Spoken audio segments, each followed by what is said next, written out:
ਸ਼੍ਰੀ ਨਾਨਕ ਅੰਗਦ ਗੁਰੂ ਅਮਰਦਾਸ ਪਦ ਬੰਦ ਰਾਮਦਾਸ ਅਰਜਨ ਗੁਰੂ ਬਰ ਸ੍ਰੀ ਹਰਿ ਗੋਬਿੰਦ ਹਰੀ ਰਾਏ ਹਰਿ ਕ੍ਰਿਸ਼ਨ ਗੁਰ ਤੇਗ ਬਹਾਦਰ ਚੰਦ ਦਸਵੇਂ ਗੋਬਿੰਦ ਸਿੰਘ ਗੁਰੂ ਨਮੋ ਚਰਨ ਅਰਬਿੰਦ ਜਿਸ ਮਹਿ ਅੰਮ੍ਰਿਤ ਗਿਆਨ ਹੈ ਮਾਣਕ ਭਗਤ ਬੈਰਾਗ ਸ੍ਰੀ ਗੁਰੂ ਗ੍ਰੰਥ ਸਾਹਿਬ ਉਦਦ ਬੰਦੋਂ ਕਰ ਅਨੁਰਾਗ ਸ੍ਰੀ ਗੁਰ ਸ਼ਬਦ ਕਮਾਏ ਜਿਨ ਜੀਤੇ ਪੰਜ ਬਿਕਾਰ ਤਿਨ ਸੰਤਨ ਕੋ ਬੰਦਨਾ ਸਿਰ ਚਰਨਨ ਪਰ ਧਾਰ ਏਕ ਓੰਕਾਰ ਸਤਿਗੁਰੂ ਤੇ ਪ੍ਰਸਾਦ ਸਚ ਹੋਏ ਵਾਹਿਗੁਰੂ ਜੀ ਕੀ ਫਤਿਹ ਵਿਘਨ ਵਿਨਾਸ਼ਨ ਸੋਏ ਏਕ ਓੰਕਾਰ ਸਤਿਗੁਰੂ ਤੇ ਪ੍ਰਸਾਦ ਸਚ ਹੋਏ ਵਾਹਿਗੁਰੂ ਜੀ ਕੀ ਫਤਿਹ ਵਿਘਨ ਵਿਨਾਸ਼ਨ ਸੋਏ ਸਤਨਾਮ ਸ੍ਰੀ ਵਾਹਿਗੁਰੂ ਸਾਹਿਬ ਜੀ ਦੋਹਰਾ ਅਪਰ ਬਾਰਤਾ ਕਛ ਕਹੂੰ ਜਿਮ ਬੀਤੀ ਲਖਨੌਰ ਬਾਲ ਸਰੀਰ ਬਿਰਦਤ ਗੁਰੂ ਜੋ ਸਭ ਜਗ ਸਿਰ ਮੌਰ ਅਪਰ ਬਾਰਤਾ ਕਛ ਕਹੂੰ ਵਾਹਿਗੁਰੂ ਜੀ ਕਾ ਖਾਲਸਾ ਵਾਹਿਗੁਰੂ ਜੀ ਕੀ ਫਤਿਹ ਪਤਿਤ ਪਾਵਨ ਭਗਤ ਵਤਸਲ ਕਿਰਪਾ ਨਿਧਾਨ ਜੁਗੋ ਜੁਗ ਅਟਲ ਪ੍ਰਗਟ ਗੁਰਾਂ ਕੀ ਦੇਹ ਪ੍ਰਤੱਖ ਹਰ ਧੰਨ ਧੰਨ ਆਦਿ ਸਤਿਗੁਰੂ ਸ੍ਰੀ ਗੁਰੂ ਗ੍ਰੰਥ ਸਾਹਿਬ ਮਹਾਰਾਜ ਜੀ ਦੀ ਪਰਮ ਪਵਿੱਤਰ ਸਤ ਸੰਗਤ ਹਜ਼ੂਰੀ ਦੇ ਅੰਦਰ ਨਾਵੇਂ ਪਾਤਸ਼ਾਹ ਧਰਮ ਰੱਖਿਅਕ ਡੁੱਬਦੇ ਬੇੜਿਆਂ ਨੂੰ ਬੰਨੇ ਲਾਉਣ ਹਾਰੇ ਸ਼ਹੀਦ ਸਤਿਗੁਰੂ ਧੰਨ ਧੰਨ ਸ੍ਰੀ ਗੁਰੂ ਤੇਗ ਬਹਾਦਰ ਸਾਹਿਬ ਮਹਾਰਾਜ ਜੀ ਦੇ ਮਹਾਨ ਪਾਵਨ ਪਵਿੱਤਰ ਬੰਦਗੀ ਅਸਥਾਨਾਂ ਤੇ ਐਤਵਾਰ ਦੇ ਦਿਹਾੜੇ ਸਾਹਿਬਾਂ ਦੇ ਹਜ਼ੂਰ ਸਜੇ ਹੋਏ ਦੀਵਾਨਾਂ 'ਚ ਹਾਜ਼ਰੀਆਂ ਭਰ ਰਹੇ ਸਤਿਗੁਰੂ ਜੀ ਦੇ ਪਵਿੱਤਰ ਅਸਥਾਨਾਂ ਤੇ ਸੇਵਾਵਾਂ ਕਰ ਰਹੇ ਯਾਤਰਾ ਕਰਕੇ ਲਾਹਾ ਪ੍ਰਾਪਤ ਕਰ ਰਹੇ ਗੁਰੂ ਪਿਆਰੀ ਖਾਲਸਾ ਸਾਧ ਸੰਗਤ ਜੀ ਸਤਿਗੁਰੂ ਸਾਹਿਬ ਜੀ ਦੀ ਬਖਸ਼ਿਸ਼ ਦਾ ਸਦਕਾ ਆਪਾਂ ਨੂੰ ਇਹ ਦਰਸ਼ਨ ਮੇਲੇ ਗੁਰਚਰਨਾਂ ਦੇ ਪ੍ਰਾਪਤ ਹੋਏ ਹਨ। ਅੰਮ੍ਰਿਤਮਈ ਗੁਰਬਾਣੀ ਦੇ ਕੀਰਤਨ ਆਪ ਸਿੱਖ ਸੰਗਤਾਂ ਨੇ ਗੁਰੂ ਕੇ ਕੀਰਤਨੀਆਂ ਪਾਸੋਂ ਸਰਵਣ ਕੀਤੇ ਨੇ। ਲੜੀਵਾਰ ਗੁਰ ਇਤਿਹਾਸ ਦੀ ਕਥਾ ਵਿਚਾਰ ਦਾ ਸਮਾਂ ਹੋਇਆ ਹੈ। ਪਿਛਲੇ ਸਮੇਂ ਦੌਰਾਨ ਕੱਲ ਇਹ ਵਿਸਾਖੀ ਪ੍ਰਸੰਗ ਆਪ ਜੀ ਨੇ ਸਰਵਣ ਕੀਤੇ ਹਨ ਵੀ ਧੰਨ ਧੰਨ ਸ੍ਰੀ ਗੁਰੂ ਗੋਬਿੰਦ ਸਿੰਘ ਸਾਹਿਬ ਜੀ ਮਹਾਰਾਜ ਜੋ ਬਾਲ ਸਰੂਪ ਦੀ ਲੀਲਾ ਕਰ ਰਹੇ ਨੇ ਆਪਣੇ ਨਾਨਕੇ ਨਗਰ ਲਖਨੌਰ ਵਿਖੇ ਹਾਣੀਆਂ ਦੇ ਨਾਲ ਮਿਲ ਕਰਕੇ ਖਿੱਦੋ ਖੂੰਡੀ ਦੀ ਖੇਡ ਰਚਾਉਂਦੇ ਹਨ। ਕਦੀ ਦਰਖਤਾਂ ਦੇ ਉੱਤੇ ਚੜ੍ਹ ਕੇ ਛਾਲਾਂ ਮਾਰਦੇ ਨੇ। ਇੰਨੇ ਨੂੰ ਭੀਖਮ ਸ਼ਾਹ ਫਕੀਰ, ਜਿਹੜਾ ਪਹਿਲਾਂ ਵੀ ਪਟਨੇ ਮਹਾਰਾਜ ਦੇ ਦਰਸ਼ਨ ਕਰਕੇ ਆਇਆ ਸੀ ਜਦੋਂ 3 ਮਹੀਨਿਆਂ ਦੇ ਸਨ, ਉਹਦਾ ਨਗਰ ਸਿਆਣੀ ਇਹਦੇ ਨੇੜੇ ਹੀ ਹੈ, ਉੱਥੋਂ ਆਇਆ ਮਹਾਰਾਜ ਸਾਹਿਬ ਜੀ ਦੇ ਦਰਸ਼ਨ ਕਰਨ। ਗਰੀਬ ਨਵਾਜ ਹਾਣੀਆਂ ਨਾਲ ਖੇਡ ਰਹੇ ਸਨ, ਖਿੱਦੋ ਖੁੰਡੀ ਦੀ ਖੇਡ। ਸਤਿਗੁਰਾਂ ਦੇ ਜਾ ਕੇ ਕਦਮਾਂ ਤੇ ਨਮਸਕਾਰ ਕੀਤੀ, ਮਹਾਰਾਜ ਅੱਗੇ ਹੱਥ ਜੋੜ ਲਏ, ਬੇਨਤੀ ਕਰਨੀ ਚਾਹੁੰਦਾ ਹੈ। ਇਹਨੇ ਨੂੰ ਬਾਕੀ ਜਿਹੜੇ ਹਾਣੀ ਬਾਲਕ ਸਨ ਉਹਨਾਂ ਨੇ ਮਹਾਰਾਜ ਦੇ 4 ਸਫੇਰੇ ਘੇਰਾ ਘੱਤ ਲਿਆ। ਹੁਣ ਫਕੀਰ ਨੇ ਜੋ ਰਮਜੀ ਬਾਤ ਗੁੱਝੀ ਬਾਤ ਕਰਨੀ ਸੀ, ਉਸ ਦੇ ਵਾਸਤੇ ਬਾਲ ਸਤਿਗੁਰਾਂ ਨੂੰ ਚੁੱਕਿਆ ਆਪਣੀ ਗੋਦ ਦੇ ਵਿੱਚ। ਬਾਕੀ ਹਾਣੀਆਂ ਨੂੰ ਬਾਲਕਾਂ ਨੂੰ ਕਹਿੰਦਾ ਤੁਸੀਂ ਇੱਥੇ ਖਲੋਤੇ ਰਹੋ, ਛੇਤੀ ਹੀ ਤੁਹਾਡਾ ਮਿੱਤਰ ਤੁਹਾਡੇ ਪਾਸ ਆ ਜਾਏਗਾ। ਮਹਾਰਾਜ ਨੂੰ ਗੋਦ ਚੁੱਕ ਲਿਆ, ਸਤਿਗੁਰਾਂ ਦੇ ਚਰਨਾਂ ਤੋਂ ਧੂੜ ਝਾੜੀ ਹੈ, ਸਰੀਰ ਤੇ ਵਸਤਰਾਂ ਤੇ ਧੂੜ ਲੱਗੀ ਹੈ, ਖੇਡਦਿਆਂ ਉਹ ਝਾੜਦਾ ਹੈ। ਤੇ ਨਾਲ ਹੀ ਬੇਨਤੀ ਕੀਤੀ, ਸੱਚੇ ਪਾਤਸ਼ਾਹ ਇਹ ਜਦੋਂ ਪਤਾ ਹੈ ਵੀ ਔਰੰਗਜ਼ੇਬ ਦੁਸ਼ਟ ਬੰਦਾ ਹੈ, ਫਿਰ ਤੁਹਾਡੇ ਪਿਤਾ ਸਤਿਗੁਰੂ ਜੀ ਆਪੋਂ ਉੱਥੇ ਕਿਉਂ ਗਏ ਹਨ ਕੈਦ ਵਿੱਚ? ਉਹ ਵਾਪਸ ਆਉਣਗੇ ਜਾਂ ਕੀ ਕਾਰਨ ਹੋਏਗਾ? ਸਾਹਿਬਾਂ ਨੇ ਪ੍ਰੇਮੀ ਜਾਣ ਕੇ ਵੀ ਇਹ ਸਾਡਾ ਪ੍ਰੇਮੀ ਵੀ ਆ ਤੇ ਇਹ ਭੀਖਮ ਸ਼ਾਹ ਫਕੀਰ ਕਰਾਮਾਤੀ ਵੀ ਆ। ਦਸਮ ਪਾਤਸ਼ਾਹ ਨੇ ਕਿਹਾ ਵੀ ਉਹ ਤੁਰਕਾਂ ਦੇ ਰਾਜ ਦੀਆਂ ਜੜ੍ਹਾਂ ਪੁੱਟਣ ਵਾਸਤੇ ਗਏ ਨੇ।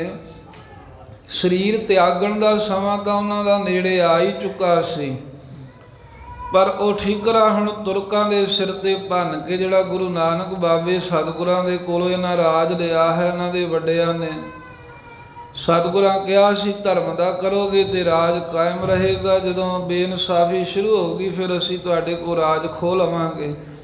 ਹੁਣ ਇਹਨਾਂ ਨੂੰ ਝੂਠਿਆਂ ਕਰਕੇ ਰਾਜ ਜਿਹੜਾ ਵਾਪਸ ਲੈਣਾ ਹੈ ਤੇ ਸਿਰ ਦੇਣਗੇ ਮਹਾਰਾਜ। ਹੋਰ ਵੀ ਬਚਨ ਕਹੇ। ਫਿਰ ਭੀਖਮ ਸ਼ਾਹ ਇਹ ਜਿਹੜੇ ਤੁਰਕ ਹਨ, ਇਹਨਾਂ ਦਾ ਰਾਜ ਖੋਹ ਕੇ ਸਾਰਾ ਅਸੀਂ ਆਪਣੇ ਸਿੱਖਾਂ ਕੋ ਪੰਥ ਕੋ ਲੈ ਆਵਾਂਗੇ। ਗੁਰੂ ਖਾਲਸਾ ਪੰਥ ਪ੍ਰਗਟ ਹੋਏਗਾ, ਇਹਨਾਂ ਦੀਆਂ ਜੜ੍ਹਾਂ ਪੁੱਟ ਦਿਆਂਗੇ ਜਹਾਨ ਤੋਂ, ਇੱਥੇ ਰਹਿਣ ਨਹੀਂ ਦੇਵਾਂਗੇ ਭਾਰਤ ਵਰਸ਼ ਵਿੱਚ ਇਹਨਾਂ ਦੀ ਤਾਕਤ। ਫਿਰ ਭੀਖਮ ਸ਼ਾਹ ਸੁਣ ਕੇ ਮਹਾਰਾਜ ਦੇ ਅੱਗੇ ਹੱਥ ਜੋੜ ਕੇ ਕਹਿੰਦਾ, ਪਾਤਸ਼ਾਹ ਫਿਰ ਇੱਕ ਕਿਰਪਾ ਕਰਿਓ, ਜਦੋਂ ਤੁਹਾਡਾ ਪੰਥ ਪ੍ਰਗਟ ਹੋਵੇਗਾ ਆ ਮੇਰਾ ਮਹਾਰਾਜ ਟੁਕੜਾ ਚੱਲਦਾ ਰਹੇ, ਠਸਕਾ ਨਗਰ ਹੈ, ਉਹ ਨਾ ਮੇਰਾ ਕੋਈ ਖੋਵੇ। ਉੱਥੇ ਦੇਗ ਲੰਗਰ ਮੇਰਾ ਚੱਲਦਾ ਹੈ, ਬਹਿ ਕੇ ਰੱਬ ਦੀ ਬੰਦਗੀ ਕਰਦੇ ਆ, ਕਿਰਪਾ ਰੱਖਿਓ। ਤਾਂ ਸਤਿਗੁਰੂ ਸਾਹਿਬ ਜੀ ਕਹਿੰਦੇ ਵੀ ਤੇਰਾ ਜਿਹੜਾ ਨਗਰ ਹੈ ਨਾ, ਉਹਨੂੰ ਤੇਰੀ ਰੋਜੀ ਨੂੰ ਕੋਈ ਖੋਹ ਨਹੀਂ ਸਕਦਾ। ਤੇ ਭੀਖਮ ਸ਼ਾਹ ਜੇ ਤੇਰੀ ਕੋਈ ਰੋਜੀ ਖੋਵੇਗਾ ਤੇ ਉਹ ਆਪ ਹੀ ਕਹਿੰਦੇ ਵੀ ਨਾਸ ਹੋ ਜਾਵੇਗਾ। ਇੱਦਾਂ ਮਹਾਰਾਜ ਨੇ ਇਹਨੂੰ ਬਖਸ਼ਿਸ਼ ਦਿੱਤੀ ਹੈ। ਸਤਿਗੁਰੂ ਸਾਹਿਬ ਜੀ ਦੇ ਬਚਨ ਸੁਣ ਕੇ ਬਹੁਤ ਹੀ ਖੁਸ਼ ਹੋਇਆ ਫਕੀਰ। ਮਹਾਰਾਜ ਦੇ ਸਰੀਰ ਦੇ ਨਾਲੇ ਅੰਗਾਂ ਤੋਂ ਵਸਤਰਾਂ ਤੋਂ ਧੂੜ ਝਾੜੀ ਗਿਆ, ਨਾਲੇ ਪ੍ਰੇਮ ਦੇ ਬਚਨ ਕਰਦਾ ਰਿਹਾ। ਫਿਰ ਜਦੋਂ ਇਹ ਸਾਰੀ ਖੇਡ ਹੋ ਗਈ, ਮਹਾਰਾਜ ਕਹਿੰਦੇ ਵੀ ਤੇਰਾ ਨਗਰ ਨਹੀਂ ਕੋਈ ਉਜਾੜੂਗਾ। ਬਾਕੀ ਹਾਣੀਆਂ ਦੇ ਨਾਲ ਜਾ ਕੇ ਮਿਲਾ ਦਿੱਤਾ ਹੈ ਤੇ ਨਮਸਕਾਰ ਕਰਕੇ ਭੀਖਮ ਸ਼ਾਹ ਵਾਪਸ ਆਇਆ। ਇਹਦੇ ਨਾਲ ਮੀਰ ਦੀਨ ਪੀਰ ਆਇਆ ਸੀ ਇੱਕ, ਉਹਨੇ ਵੇਖ ਕੇ ਵੀ ਇੱਕ ਬੱਚੇ ਨੂੰ ਮੱਥਾ ਟੇਕਿਆ ਹੈ, ਬੁਰਾ ਮਨਾਇਆ, ਰੋਸ ਕੀਤਾ। ਕਹਿਣ ਲੱਗਾ, ਇਹ ਪੀਰ ਜੀ ਤੁਹਾਨੂੰ ਸਾਰੇ ਤੁਰਕ ਮੰਨਦੇ ਨੇ, ਤੁਹਾਨੂੰ ਸਾਰੇ ਨਮਸਕਾਰਾਂ ਕਰਦੇ, ਪਰ ਜਿਹੜਾ ਕੰਮ ਤੁਸੀਂ ਕੀਤਾ ਇਹ ਚੰਗਾ ਨਹੀਂ ਕੀਤਾ। ਕਹਿੰਦੇ ਕੀ ਕੀਤਾ? ਕਹਿੰਦੇ ਵੀ ਆ ਹਿੰਦੂਆਂ ਦਾ ਬੱਚਾ ਜਾਪਦਾ ਕੋਈ, ਉਹਨੂੰ ਤੁਸੀਂ ਮੱਥਾ ਟੇਕਿਆ ਹੈ। ਦੋਵੇਂ ਗੱਲਾਂ ਅਯੋਗ ਨੇ। ਇੱਕ ਅਸੀਂ ਤੁਹਾਨੂੰ ਸਤਿਕਾਰ ਦਿੰਦੇ ਹਾਂ ਇਸ ਕਰਕੇ ਵੀ ਤੁਹਾਡਾ ਉਹਦੇ ਅੱਗੇ ਝੁਕਣਾ ਨਹੀਂ ਸੀ ਬਣਦਾ ਦੂਸਰੇ ਮਜ਼ਹਬ ਦੇ ਬੱਚੇ ਅੱਗੇ, ਤੇ ਦੂਸਰਾ ਤੁਹਾਡੀ ਉਮਰ ਵੀ ਵੇਖੋ ਕਿੱਡੀ ਹੈ, ਬੱਚੇ ਨੂੰ ਤਾਂ ਨਮਸਕਾਰ ਕਰਨੀ ਤੁਹਾਡੇ ਅੱਗੇ ਬਣਦੀ ਸੀ, ਪਰ ਤੁਸੀਂ ਬਾਲਕ ਨੂੰ ਕਿਉਂ ਨਮਸਕਾਰ ਕੀਤੀ ਹੈ? ਭੀਖਮ ਸ਼ਾਹ ਨੇ ਸੁਣ ਕੇ ਦੱਸਿਆ ਵੀ ਇਹ ਤੂੰ ਐਵੇਂ ਨਾ ਜਾਣੀ, ਤੇਰਾ ਜਿਹੜਾ ਸ਼ੰਕਾ ਹੈ, ਮੈਂ ਤੇ ਆਖਿਆ ਵੀ ਤੂੰ ਕੁਝ ਰੱਖਦਾ ਹੋਏਗਾ ਅੰਦਰ ਦੀ ਤਾਕਤ, ਤੈਨੂੰ ਪਤਾ ਹੋਊਗਾ ਸਾਰਾ, ਪਰ ਤੈਨੂੰ ਮੈਂ ਦੱਸਦਾ ਵੀ ਜਦੋਂ ਅਸੀਂ ਜਿੰਨੇ ਵੀ ਪੀਰ ਫਕੀਰ ਆਪਣੀ ਬਿਰਤੀ ਦੁਆਰਾ ਵਾਹਿਗੁਰੂ ਦੀ ਖੁਦਾ ਦੀ ਦਰਗਾਹੇ ਜਾਂਦੇ ਆ। ਉੱਥੇ ਜਦੋਂ ਕੋਈ ਆਪਣੀ ਬੇਨਤੀ ਕਰਨੀ ਹੁੰਦੀ, ਜਿਹੜਾ ਗੁਰੂ ਨਾਨਕ ਸਾਹਿਬ ਦੀ ਗੱਦੀ ਤੇ ਬਿਰਾਜਮਾਨ ਹੋਵੇ ਉਹਦੇ ਦਰਸ਼ਨ ਸਾਨੂੰ ਸਾਹਮਣੇ ਹੁੰਦੇ ਆ। ਉੱਚੇ ਥਾਂ ਤੇ ਬੈਠੇ ਹੁੰਦੇ, ਅਸੀਂ ਆਪਣਾ ਦੁੱਖ ਸੁੱਖ ਸਾਰਾ ਉਹਨਾਂ ਨੂੰ ਦੱਸਦੇ ਆ, ਉਹ ਝੱਟ ਪੂਰਿਆਂ ਕਰ ਦਿੰਦੇ ਆ। ਮੈਨੂੰ ਨਹੀਂ ਪਤਾ ਖੁਦਾ ਇਹੀ ਨੇ ਜਾਂ ਖੁਦਾ ਇਹ ਤੋਂ ਬਗੈਰ ਕੋਈ ਹੋਰ ਪਰੇ ਵੀ ਹੈ, ਪਰ ਸਾਨੂੰ ਇਹਨਾਂ ਦੇ ਹੀ ਦਰਸ਼ਨ ਹੁੰਦੇ ਨੇ ਜੋ ਗੁਰੂ ਨਾਨਕ ਸਾਹਿਬ ਦੀ ਗੱਦੀ ਤੇ ਬਿਰਾਜਮਾਨ ਹੋਣ। ਇਸ ਕਰਕੇ ਇਹਨਾਂ ਨੂੰ ਤੂੰ ਆਮ ਨਾ ਜਾਣੀ। ਦੂਜਾ, ਮੈਂ ਇਹਨਾਂ ਦੇ ਕੋਲੋਂ ਬਖਸ਼ਿਸ਼ ਲੈਣ ਆਇਆ, ਕਿਉਂਕਿ ਤੁਰਕਾਂ ਦਾ ਰਾਜ ਭਾਗ ਛੇਤੀ ਖਤਮ ਹੋਏਗਾ। ਸਭ ਪਾਸੇ ਇਹਨਾਂ ਦੇ ਜਿਹੜੇ ਅੱਗੇ ਸਿੱਖ ਸੇਵਕ ਹਨ ਉਹਨਾਂ ਦੇ ਝੰਡੇ ਝੂਲਣਗੇ, ਤੇ ਮੈਂ ਤੇ ਆਪਣਾ ਟੁਕੜਾ ਬਖਸ਼ਾਉਣ ਆਇਆ ਸੀ ਵੀ ਜਿਹੜੀ ਮੇਰੀ ਰੋਟੀ ਹੈ, ਮੇਰਾ ਦੇਗ ਲੰਗਰ ਹੈ, ਉਹ ਚੱਲਦਾ ਰਹੇ। ਇਹ ਦੱਸ ਕੇ ਫਕੀਰ ਬਹੁਤ ਖੁਸ਼ ਹੋਇਆ। ਤੇ ਨਾਲ ਹੀ ਕਵੀ ਜੀ ਨੇ ਇਹ ਵੀ ਦੱਸਿਆ ਸੀ ਵੀ ਜਦੋਂ ਇਹ ਕਥਾ ਲਿਖੀ ਆ ਮੈਂ, 4 ਸਫੇਰੇ ਕਹਿੰਦੇ ਸਿੰਘ ਰਾਜੇ ਹਨ, ਹੁਕਮ ਉਹਨਾਂ ਦਾ ਚੱਲਦਾ ਹੈ। ਜਿਹੜਾ ਕੋਈ ਆਕੀ ਹੋਵੇ ਉਹਦੀ ਰਿਆਸਤ ਖੋਹ ਲੈਂਦੇ ਨੇ, ਆਪਣੇ ਰਾਜ 'ਚ ਮਿਲਾ ਲੈਂਦੇ ਰਹੇ। ਪਰ ਇਹ ਭੀਖਮ ਸ਼ਾਹ ਫਕੀਰ ਦਾ ਜਿਹੜਾ ਨਗਰ ਸੀ ਨਾ ਠਸਕਾ, ਇਹਨੂੰ ਨਹੀਂ ਕਿਸੇ ਨੇ ਖੋਇਆ, ਨਾ ਨੁਕਸਾਨ ਕੀਤਾ, ਨਾ ਕਿਸੇ ਨੇ ਕਬਜ਼ਾ ਕੀਤਾ। ਇਹਦੇ ਸੇਵਕ ਕਹਿੰਦੇ ਵੀ ਹੁਣ ਵੀ ਇੱਥੇ ਸੇਵਾ ਕਰਦੇ ਹਨ। ਸੋ ਇਸ ਤਰ੍ਹਾਂ ਇਹ ਸਾਖੀ ਆਪਾਂ ਕੱਲ੍ਹ ਸਰਵਣ ਕੀਤੀ ਹੈ, ਜਿਸ ਗੁਰੂ ਮਹਾਰਾਜ ਦੀਆਂ ਅਗੰਮ ਖੇਡਾਂ ਹਨ। ਮਹਾਰਾਜ ਸਾਹਿਬ ਜੀ ਦੀਆਂ ਅਨੇਕਾਂ ਬਖਸ਼ਿਸ਼ਾਂ ਨੇ ਆਪਣੇ ਖਾਲਸੇ ਦੇ ਪੰਥ 'ਤੇ।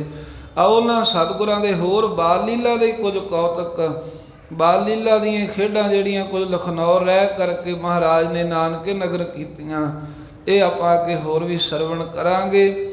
ਜਿਵੇਂ ਖੂਹ ਦਾ ਜਲ ਮਿੱਠਾ ਕਰਾਇਆ, ਤੇ ਅਨੰਦਪੁਰ ਸਾਹਿਬ ਤੋਂ ਅਸਵਾਰੀਆਂ ਆਈਆਂ ਲੈਣ ਵਾਸਤੇ ਘੋੜਾ ਆਇਆ ਮਹਾਰਾਜ ਦੇ ਲਈ।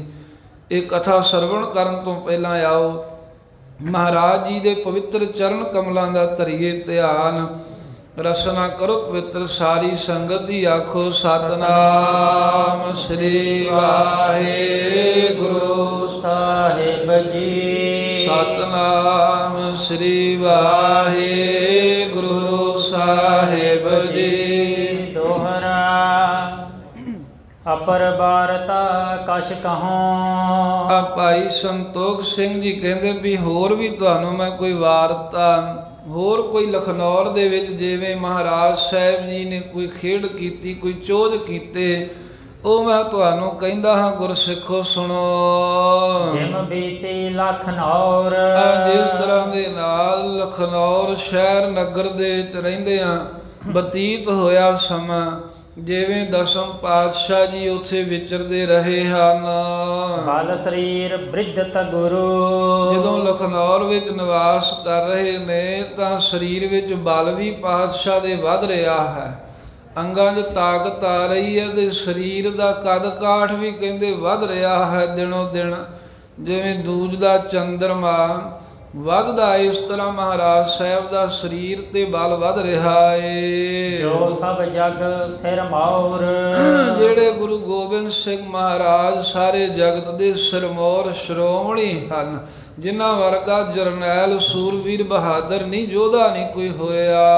ਚੌਪਾਈ ਗ੍ਰਾਮਨ ਨੇੜੀ ਨਿਕਟ ਹੈ ਜਿਹੇ। ਇਸ ਲਖਨੌਰ ਨਗਰ ਦੇ ਨੇੜੇ ਕਹਿੰਦੇ ਵੀ ਇੱਕ ਨਨੇੜੀ ਨਾਮ ਦਾ ਨਗਰ ਵਸਦਾ ਹੈ। ਘੋਗਾ ਨਾਮ ਮਸੰਦ ਬਸੈ ਤਹੈ। ਜਦੋਂ ਮਹਾਰਾਜ ਸਾਹਿਬ ਲਖਨੌਰੀ ਸਨ, ਉਸ ਨਨੇੜੀ ਨਗਰ ਦੇ ਵਿੱਚ ਇੱਕ ਘੋਗਾ ਨਾਮ ਦਾ ਮਸੰਦ ਵਸਦਾ ਹੈ।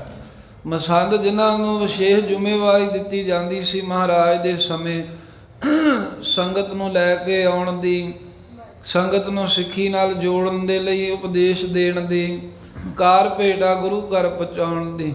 ਇਹ ਘੋਗੇ ਨਾਮ ਦਾ ਮਸੰਦ ਲਖਨੌਰ ਦੇ ਨੇੜੇ ਨਨਹੇੜੀ ਨਗਰ ਵਿੱਚ ਵਸਦਾ ਹੈ। ਪ੍ਰਥਮ ਗੁਰੂ ਜਬ ਤੀਰਥ ਗਏ। ਕਹਿੰਦੇ ਵੀ ਪ੍ਰਥਮ ਪਹਿਲਾਂ ਜਦੋਂ ਗੁਰੂ ਤੇਗ ਬਹਾਦਰ ਸਾਹਿਬ ਅਨੰਦਪੁਰ ਸਾਹਿਬ ਤੋਂ ਚੱਲ ਕੇ ਜੇ ਮਾਲਵੇ ਦੇ ਵਿੱਚ ਕਈਆਂ ਦਾ ਉਧਾਰ ਕਰਦਿਆਂ ਹੋਇਆਂ ਤੇ ਇਧਰ ਪਟਨੇ ਵੱਲ ਨੂੰ ਪੂਰਬ ਦੇਸ਼ ਨੂੰ ਗਏ ਸਨ। ਤਬ ਸੋ ਮਿਲਿਓ ਤੋ ਢਿਗ ਆਏ। ਉਸ ਵੇਲੇ ਇਹ ਨਨਹੇੜੀ ਨਗਰ ਦਾ ਘੋਗਾ ਮਸੰਦ ਗੁਰੂ ਤੇਗ ਬਹਾਦਰ ਸਾਹਿਬ ਦੀ ਸੰਗਤ ਕਰਦਾ ਸੀ। ਮਹਾਰਾਜ ਸਾਹਿਬ ਜੀ ਦੇ ਨਾਲ ਮਿਲ ਕੇ ਰਹਿੰਦਾ ਸੀ। ਇਤਕ ਸਮੇਂ ਰਹਿ ਸੰਗ ਗੁਜ਼ਾਰਾ। ਕਿੰਨਾ ਹੀ ਸਮਾਂ ਗੁਰੂ ਤੇਗ ਬਹਾਦਰ ਸਾਹਿਬ ਦੇ ਨਾਲ ਰਹਿ ਕਰਕੇ ਇਸ ਘੋਗੇ ਮਸੰਦ ਨੇ ਗੁਰਾਂ ਦੀ ਸੇਵਾ ਕਰਕੇ ਬਤੀਤ ਕੀਤਾ।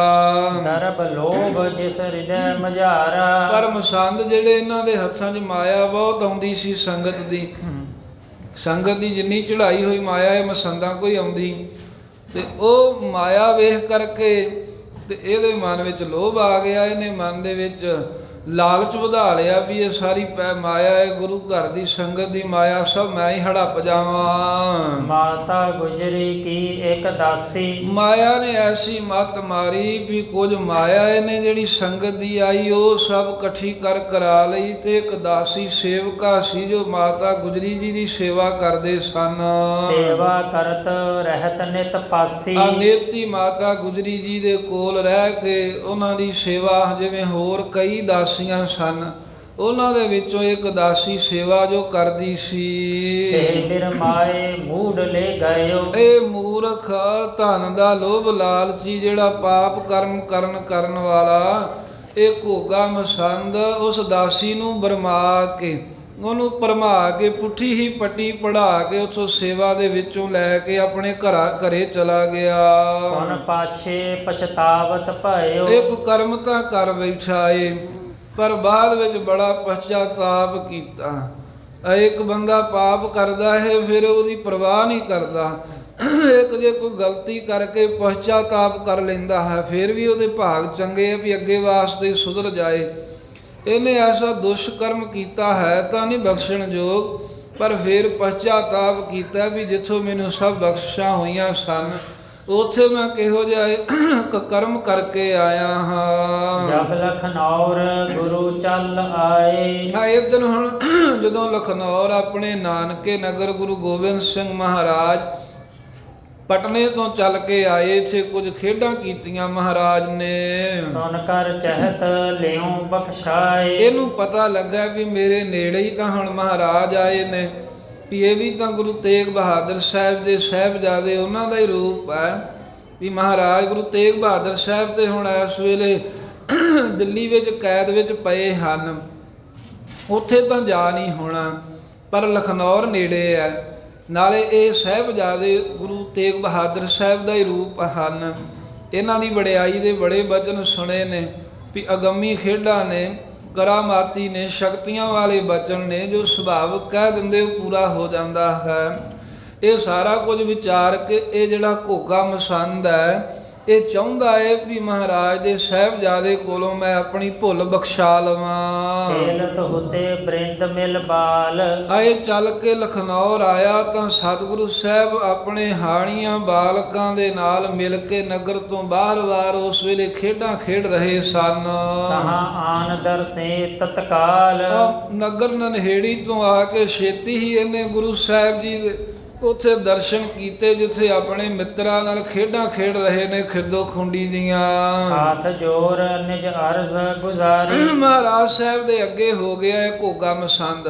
ਮਹਾਰਾਜ ਨੂੰ ਖੇਡਦਿਆਂ ਨੂੰ ਕਹਿੰਦਾ ਵੀ ਸਤਿਗੁਰੂ ਜੀ ਕੁਝ ਸਮਾਂ ਰੁਕੋ। ਦੋਵੇਂ ਹੱਥ ਜੋੜੇ ਤੇ ਬੇਨਤੀ ਕਰਨ ਲੱਗਾ। ਮੈਂ ਮਸੰਦ ਨਿਤ ਗੁਰੂ ਅਨੁਸਾਰੀ। ਮੈਂ ਮਸੰਦ ਵੀ ਹੇ ਮਹਾਰਾਜ ਮੈਂ ਤੁਹਾਡਾ ਗੁਰੂ ਘਰ ਦਾ ਮਸੰਦ ਹਾਂ, ਸੇਵਕ ਹਾਂ, ਨਿਤ ਗੁਰੂ ਅਨੁਸਾਰੀ ਤੇ ਨਿਤਾ ਪ੍ਰਤੀ ਹੀ ਗੁਰੂ ਸਾਹਿਬ ਦੇ ਗੁਰੂ ਘਰ ਦੇ ਅਨੁਸਾਰੀ ਰਹਿੰਦਾ ਹਾਂ। ਆਪ ਬਾਸ ਕੀ ਨਸਲ ਲਖਨੌਰ।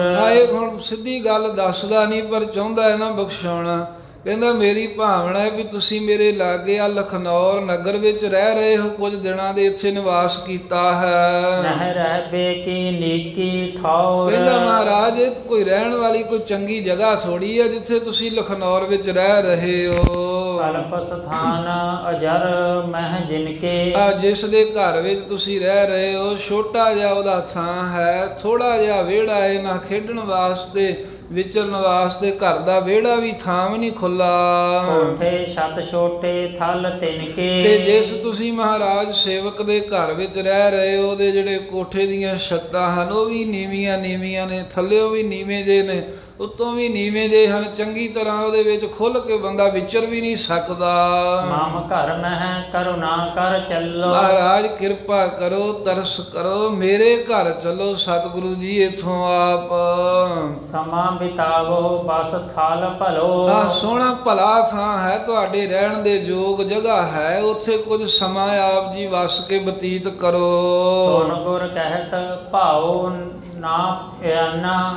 ਸੁਣ ਗੁਰ ਕਹਿਤ ਭਾਉ ਔਰ ਤੇਰੇ। ਮਹਾਰਾਜ ਸਾਹਿਬ ਜੀ ਸੁਣ ਕੇ ਕਹਿਣ ਲੱਗੇ ਵੀ ਇਹ ਮਸੰਦ ਸਿੱਖ, ਜੇ ਤੇਰੇ ਮਨ ਵਿੱਚ ਤੇਰੇ ਦਿਲ 'ਚ ਵਾਕਈ ਸਾਡੇ ਪ੍ਰਤੀ ਪਿਆਰ ਹੈ, ਚੱਲ ਹੈ ਪ੍ਰਥਮ ਲੇਹ ਜਬ ਹੇਰੇ। ਕਹਿੰਦੇ ਵੀ ਚੱਲਾਂਗੇ ਜ਼ਰੂਰ, ਪਰ ਪਹਿਲਾਂ ਵੇਖਾਂਗੇ ਵੀ ਵਾਕਿਆ ਪਿਆਰ ਹੈਗਾ ਜਿਵੇਂ ਵਿਖਾਵਾ ਜਿਹਾ ਕਰਦਾ ਹੈ। ਬਿਨ ਅਸਵਾਰੀ ਹਵੇ ਨਾ ਪਿਆਨਾ। ਤੇ ਦੂਸਰਾ ਕਹਿੰਦੇ ਵੀ ਅਸਵਾਰੀ ਤੋਂ ਬਗੈਰ ਸਾਡਾ ਕਿਤੇ ਜਾਣਾ ਹੋ ਨਹੀਂ ਸਕਦਾ।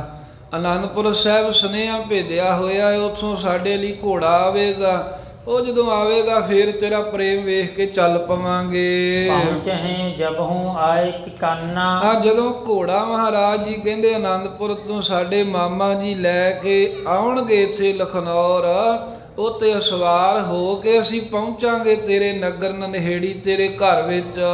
ਹਿਮ ਬਹੁ ਬਾਰ ਆਏ ਕਰ ਪਾਸ। ਸੋ ਕਵੀ ਜੀ ਕਹਿੰਦੇ ਵੀ ਇਦਾਂ ਬਹੁਤ ਵਾਰ ਆਇਆ ਹੈ, ਇੱਕ ਵਾਰ ਨਹੀਂ ਕਈ ਵਾਰਾਂ ਇਹ ਘੋਗਾ ਮਸੰਦ ਪਛਤਾਤਾਪ ਕਰਦਾ ਏ ਵੀ ਗੁਰੂ ਘਰ ਦੀ ਸੇਵਾ ਮੈਂ ਕਰ ਲਵਾਂ, ਮੇਰਾ ਪਿਛਲਾ ਪਾਪ ਬਖਸ਼ਿਆ ਜਾਵੇ। ਵੀ ਜੇ ਇਹਨਾਂ ਨੂੰ ਘਰੇ ਲੈ ਗਿਆ, ਉੱਥੇ ਸੇਵਾ ਹੋ ਗਈ, ਮੇਰੇ ਘਰ 'ਚ ਚਰਨ ਪਾ ਤੇ ਫਿਰ ਮੈਂ ਸਮਝਾਂਗਾ ਵੀ ਮੈਨੂੰ ਬਖਸ਼ ਲਿਆ ਹੈ। ਕਈ ਵਾਰ ਮਹਾਰਾਜ ਖੇਡਦਿਆਂ ਨੂੰ ਆ ਕੇ ਬੇਨਤੀਆਂ ਕਰਦਾ ਰਹਿੰਦਾ ਵੀ ਮਹਾਰਾਜ ਚਲੋ ਮੇਰੇ ਘਰ ਚਰਨ ਪਾਓ, ਖੁੱਲਾ ਥਾਂ ਬਣਿਆ ਹੈ, ਉੱਥੇ ਰਹੋ, ਉੱਥੇ ਖੇਡਾਂ ਕਰੋ। ਇਤਲੇ ਚਲਨ ਕਰਹਿ ਅਰਦਾਸ। ਮਹਾਰਾਜ ਨੂੰ ਆਪਣੇ ਨਾਲ ਲਿਜਾਣ ਦੇ ਹਿਤ ਵਾਸਤੇ ਅਰਦਾਸ ਬੇਨਤੀ ਕਰਦਾ ਹੈ। ਸਤਿਗੁਰ ਨਿਜ ਮਾਤਨ ਸਿਉ ਕਾਹੈ। ਆ ਸਤਿਗੁਰੂ ਸਾਹਿਬ ਜੀ ਉਹਨੂੰ ਤਾਂ ਕਹਿੰਦੇ ਵੀ ਚੱਲਾਂਗੇ ਤੇਰਾ ਪ੍ਰੇਮ ਵੇਖ ਕੇ। ਤੇ ਇੱਕ ਦਿਨ ਘਰੇ ਆਪਣੀ ਮਾਤਾ ਨਾਨਕੀ ਤੇ ਮਾਤਾ ਗੁਜਰੀ ਜੀ ਨੂੰ ਸਾਰੀ ਗੱਲ ਦੱਸੀ। ਇਕ ਮਸੰਦ ਕਹੇ ਮਾਮ ਘਰ ਰਹੈ। ਕਹਿੰਦੇ ਵੀ ਇਹ ਮਾਤਾ ਜੀ, ਇੱਕ ਮਸੰਦ ਜਿਹੜਾ ਹੈ ਉਹ ਰੋਜ਼ ਹੀ ਆ ਕੇ ਸਾਨੂੰ ਬਾਹਰ ਮਿਲ ਪੈਂਦਾ ਤੇ ਆ ਕੇ ਕਹਿੰਦਾ ਹੈ ਵੀ ਤੁਸੀਂ ਇੱਥੇ ਕਿਉਂ ਰਹਿੰਦੇ ਹੋ, ਮੇਰੇ ਘਰ ਦੇ ਵਿੱਚ ਨਿਵਾਸ ਰੱਖੋ, ਮੇਰੇ ਘਰ ਦੇ ਵਿੱਚ ਆ ਕਰਕੇ ਰਹਿਣਾ ਕਰੋ। ਰੋਜ਼ ਹੀ ਸਾਨੂੰ ਬੇਨਤੀਆਂ ਕਰਦਾ ਹੈ। ਥਾਨ ਕੁਸ਼ਾਦ ਸਦਨ ਹੈ ਸੁੰਦਰ। ਬੜਾ ਖੁੱਲਾ ਕਹਿੰਦਾ ਥਾਂ ਹੈ, ਘਰ ਦਾ ਵਿਹੜਾ ਮੇਰੇ ਬਹੁਤ ਖੁੱਲਾ ਏ, ਬੜਾ ਸੋਹਣਾ ਸਦਨ ਹੈ, ਚੂਨੇ ਦੇ ਨਾਲ ਲਿੰਬੇ ਹੋਏ ਮਕਾਨ ਨੇ ਪੱਕੇ। ਲਿੰਪਨ ਬਨੇ ਬਹਿਰ ਅਰ ਅੰਦਰ। ਅੰਦਰੋਂ ਬਾਹਰੋਂ ਲੇਪਣ ਕੀਤਾ ਹੋਇਆ, ਬਹੁਤ ਹੀ ਸੋਹਣੀ ਚਿੱਤਰਕਲਾ ਚਿੱਤਰਸ਼ਾਲਾ ਉਹਦੇ ਉੱਤੇ ਕੱਢੀ ਹੋਈ ਹੈ। ਸ੍ਰੀ ਗੁਜਰੀ ਨਹਿ ਜਾਣਹਿ ਤਾਹੀ।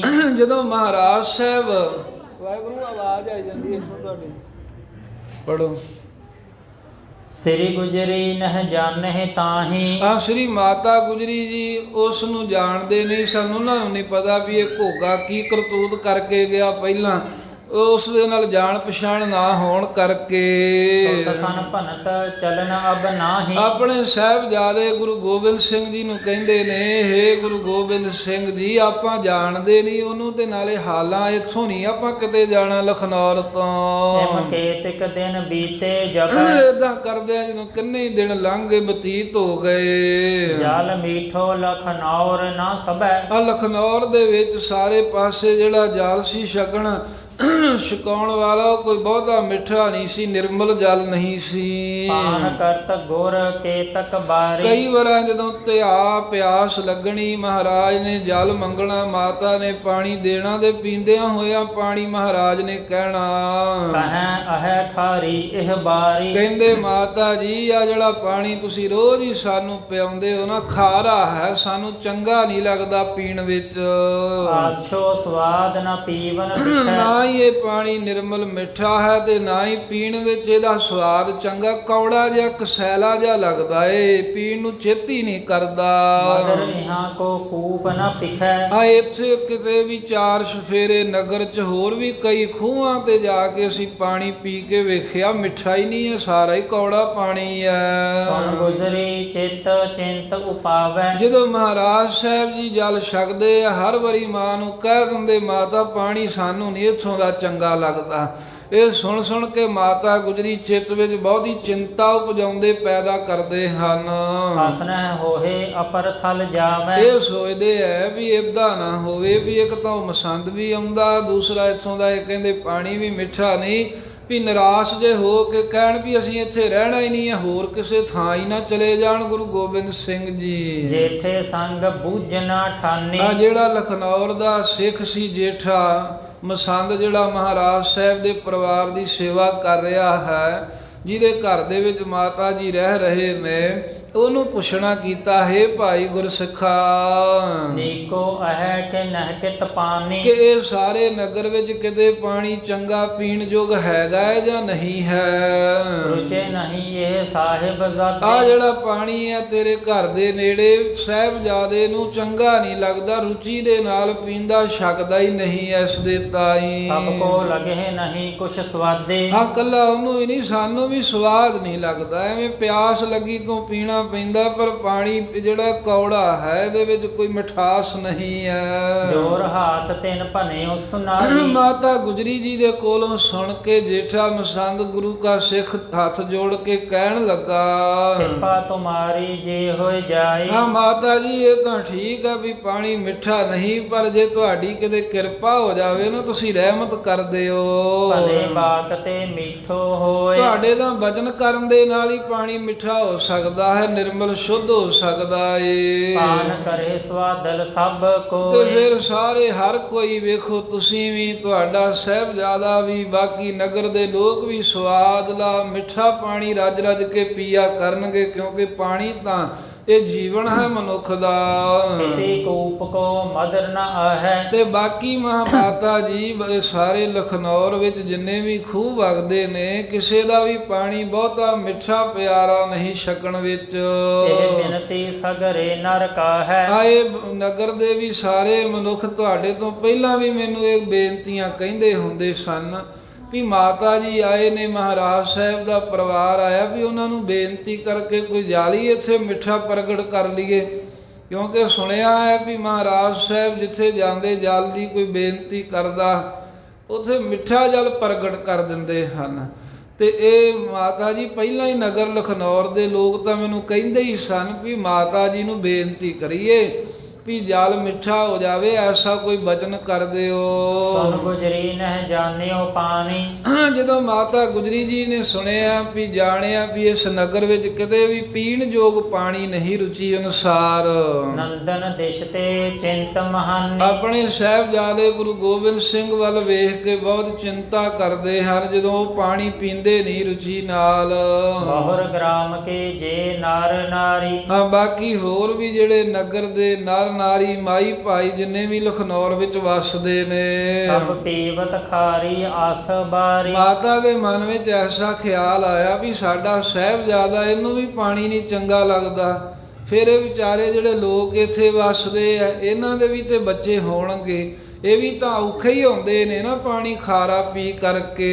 ਕਹਿ ਜੇਠੇ ਕੋ ਪੰਚ ਬੁਲਾਏ। ਆ ਇਹਨਾਂ ਦਾ ਭਲਾ ਕਰਨਾ ਚਾਹੀਦਾ ਸਾਰਿਆਂ ਦਾ ਹੀ, ਨਾਲੇ ਸਾਡਾ ਕਾਰਜ ਸਵਰੇਗਾ, ਨਾਲੇ ਲਖਨੌਰ ਦਾ ਕਾਰਜ ਸਵਰ ਜਾਏਗਾ। ਇਦਾਂ ਕਹਿ ਕੇ ਵਿਚਾਰ ਕੇ ਭਾਈ ਜੇਠੇ ਨੂੰ ਕਹਿੰਦੇ ਵੀ ਇਉਂ ਕਰ ਵੀ ਜਿਹੜੀ ਨਗਰ ਦੀ ਪੰਚਾਇਤ ਹੈ, ਪੰਚ ਲੋਕ ਹੈ, ਉਹਨਾਂ ਨੂੰ ਲੈ ਕੇ ਆਉਣਾ ਕਰ। ਮਿਲ ਮਾਨਵ ਪਹੁੰਚੇ ਸਮੁਦਾਇ। ਤੇ ਮਿਲ ਮਾਨਵ ਪਹੁੰਚੇ ਸਮੁਦਾਇ। ਜਦੋਂ ਜੇਠਾ ਗਿਆ ਹੈ, ਪੈਂਚਾਂ ਨੂੰ ਜਾ ਕੇ ਕਿਹਾ, ਤੇ ਪੈਂਚ ਮਾਤਾ ਜੀ ਦਾ ਹੁਕਮ ਸੁਣ ਕੇ ਉਸੇ ਵੇਲੇ ਸਾਰੇ ਇਕੱਠੇ ਹੋ ਕੇ ਆ ਗਏ ਜੇਠੇ ਦੇ ਘਰ ਵਿੱਚ। ਉਠ ਮਾਤਾ ਘਰ ਵਹਿਰ ਸਿਧਾਰੀ। ਮਾਤਾ ਜੀ ਨੂੰ ਖਬਰ ਦਿੱਤੀ, ਮਾਤਾ ਗੁਜਰੀ ਜੀ ਆ ਗਏ ਨੇ, ਸਾਰੇ ਨਗਰ ਦੇ ਮੋਹਦਵਾਰ ਜਿਹੜੇ ਪੈਂਚ ਆਦਿਕ ਪੰਚਾਇਤ ਹੈ, ਇਹ ਸੁਣ ਕੇ ਮਾਤਾ ਜੀ ਘਰ ਦੇ ਵਿੱਚੋਂ ਬਾਹਰ ਆ ਗਏ ਅਵਨੀ ਤਹਾਂ ਸਮੀਪ ਨਿਹਾਰੇ ਤੇ ਘਰ ਦੇ ਨੇੜੇ ਹੀ ਇੱਕ ਥਾਂ ਇੱਕ ਜਗ੍ਹਾ ਵੇਖ ਕਰਕੇ ਕਰਕੇ ਇਸ਼ਾਰਤ ਕਰਤ ਬਤਾਈ ਆਪਣੇ ਹੱਥ ਦਾ ਇਸ਼ਾਰਾ ਕੀਤਾ ਮਾਤਾ ਗੁਜਰੀ ਜੀ ਨੇ ਤੇ ਹੱਥ ਦਾ ਇਸ਼ਾਰਾ ਕਰਕੇ ਉਸ ਪੰਚਾਇਤ ਵਾਲਿਆਂ ਨੂੰ ਮਾਤਾ ਗੁਜਰੀ ਜੀ ਨੇ ਕਿਹਾ ਲਿਖ ਸਹਿ ਜਲ ਮੀਠੋ ਇਸ ਥਾਈ ਮਾਤਾ ਜੀ ਕਹਿੰਦੇ ਇੱਥੇ ਖੂਹ ਲਵਾਓ, ਇੱਥੋਂ ਦਾ ਜਿਹੜਾ ਜਲ ਹੈ ਨਾ ਉਹ ਮਿੱਠਾ ਤੇ ਪੀਣ ਯੋਗ ਨਿਕਲੇਗਾ। ਕਰ ਉਪਾਏ ਕੋ ਲਿਹੋ ਨਿਕਾਸੀ ਆ ਉਪਾਅ ਕਰੋ, ਕਹਿੰਦੇ ਯਤਨ ਕਰੋ ਤੇ ਇੱਥੋਂ ਪੁੱਟ ਕੇ ਧਰਤੀ ਚੋਂ ਪਾਣੀ ਕੱਢ ਲਵੋ। ਜਦੋਂ ਜਲ ਨਿਕਲ ਆਏਗਾ ਉਹ ਨਿਰਮਲ ਤੇ ਮਿੱਠਾ ਪਾਣੀ ਸਾਰੇ ਹੀ ਛਕੇ ਛਕਾਇਓ। ਨਰ ਨਾਰਨ ਪੀਵੇ ਸੁਖ ਰਾਸੀ ਤੇ ਮਾਤਾ ਗੁਜਰੀ ਜੀ ਕਹਿੰਦੇ ਵੀ ਸਾਰੇ ਹੀ ਨਗਰ ਦੇ ਨਰ ਨਾਰੀ ਇਸਤਰੀਆਂ ਪੁਰਖ ਸੁਖ ਦੇ ਨਾਲ ਪਾਣੀ ਪੀਓ। ਹੁਣ ਤਾਂ ਸਾਰੇ ਹੀ ਕਹਿੰਦੇ ਵੀ ਕੌੜਾ ਜਿਹਾ ਪਾਣੀ ਜਿਹੜਾ ਹੈ ਉਹੀ ਪੀ ਰਹੇ ਹੋ, ਕੌੜਾ ਜਿਹਾ ਪਾਣੀ ਪੀ ਕੇ ਗੁਜ਼ਾਰਾ ਕਰਦੇ। ਇੱਥੋਂ ਕਹਿੰਦੇ ਪਾਣੀ ਕੱਢ ਕੇ ਤਾਂ ਮਿੱਠਾ ਪਾਣੀ ਪ੍ਰਗਟ ਕਰੋ ਤੇ ਸਾਰੇ ਸੁੱਖਾਂ ਦੇ ਨਾਲ ਛਕਿਓ। ਬੱਚਿਆਂ ਵਾਲੇ ਨੂੰ ਪਿੱਛੇ ਉਠਾ ਦਿਓ। ਸੁਨਤ ਪੰਚ ਕਰ ਜੋਰ ਬਖਾਨੀ ਉਧਰ ਵੀ ਆ। ਸੁਨਤ ਪੰਚ ਕਰ ਜੋਰ ਬਖਾਨੀ ਆ ਸੁਣ ਕੇ ਮਾਤਾ ਗੁਜਰੀ ਜੀ ਦੇ ਕੋਲੋਂ ਜਦੋਂ ਉਹਨਾਂ ਨੇ ਕਿਹਾ ਨਾ ਵੀ ਮਿੱਠਾ ਜਲ ਇੱਥੋਂ ਨਿਕਲੇਗਾ, ਤੁਸੀਂ ਯਤਨ ਕਰਕੇ ਤੇ ਖੂਲ ਪੁੱਟ ਕੇ ਤੇ ਸਾਰੇ ਹੀ ਛਕ ਛਕਾ ਲਵੋ। ਤੇ ਸੁਣ ਕੇ ਪੈਂਚਾਂ ਨੇ ਮਾਤਾ ਜੀ ਦੇ ਕੋਲੋਂ ਹੱਥ ਜੋੜ ਕੇ ਕਿਹਾ ਨਿਸ਼ਚੈ ਹਾਂ ਮਦਰ ਹੋਏ ਪਾਣੀ ਕਿ ਮਾਤਾ ਜੀ ਜੇ ਤੁਸੀਂ ਕਿਹਾ ਹੈ ਨਾ ਵੀ ਇੱਥੇ ਖੂਹ ਪੁੱਟੋ ਤੇ ਇੱਥੋਂ ਪਾਣੀ ਮਿੱਠਾ ਨਿਕਲੇਗਾ, ਤੁਹਾਡੇ ਕਹਿਣ ਮੁਤਾਬਕ ਨਿਸ਼ਚੈ ਹੀ ਜ਼ਰੂਰ ਬਰ ਜ਼ਰੂਰ ਜਲ ਇੱਥੋਂ ਨਿਰਮਲ ਸਵਸ ਨਿਕਲੇਗਾ। ਬਾਕ ਆਪ ਕੇ ਨਿਸ਼ਫਲ ਨਾਹੀ ਕਿਉਂਕਿ ਤੁਹਾਡੇ ਮਾਤਾ ਜੀ ਬਚਨ ਨਿਸ਼ਫਲ ਨਹੀਂ ਜਾ ਸਕਦੇ। ਤੁਸੀਂ ਗੁਰੂ ਜੀ ਦੇ ਮਹਿਲ ਹੋ, ਉਹਨਾਂ ਦੇ ਘਰੋਂ ਹੋ। ਸਗਰੋ ਗ੍ਰਾਮ ਪਾਨ ਸੁਖ ਪਾਈ ਤੁਹਾਡੇ ਕਹਿਣ ਮੁਤਾਬਕ ਜ਼ਰੂਰ ਇੱਥੋਂ ਮਿੱਠਾ ਪਾਣੀ ਨਿਕਲੇਗਾ, ਸਾਰਾ ਨਗਰ ਸੁਖ ਦੇ ਨਾਲ ਛਕੇਗਾ।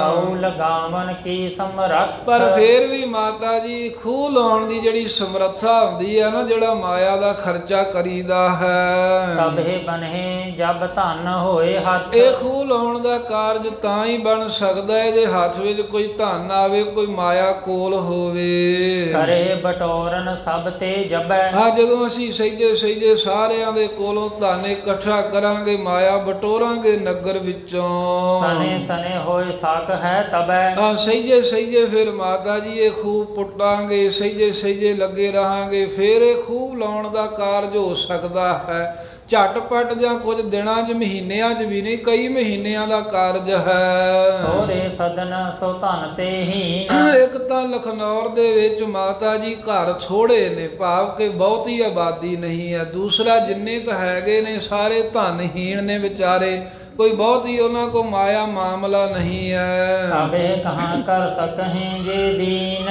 ਤੇ ਹੁਣ ਮਾਤਾ ਜੀ ਜਿਹੜੇ ਪਹਿਲਾਂ ਹੀ ਦੀਨ ਨੇ, ਵੇਖੋ ਗਰੀਬ ਜੇ ਵਿਚਾਰੇ, ਇਹ ਹੁਣੇ ਹੀ ਐਡੇ ਛੇਤੀ ਖੂਹ ਇੱਥੇ ਕਿੱਥੇ ਬਣਾ ਸਕਦੇ ਹਨ। ਸ੍ਰੀ ਗੁਜਰੀ ਸੋਨ ਕਰੁਣਾ ਸ਼ਾਹੀ ਜਦੋਂ ਮਾਤਾ ਗੁਜਰੀ ਜੀ ਨੇ ਸੁਣਿਆ, ਇੱਕ ਤਾਂ ਸੰਗਤ ਦਾ ਪਿਆਰ ਵੀ ਹੈ, ਦੂਜਾ ਮਾਈਆਂ ਦਾ ਜੋ ਪੇਕਾ ਨਗਰ ਹੁੰਦਾ ਹੈ ਨਾ, ਉਹਨਾਂ ਨੂੰ ਹੁੰਦਾ ਵੀ ਇਹ ਵਸਦਾ ਹੀ ਰਹੇ।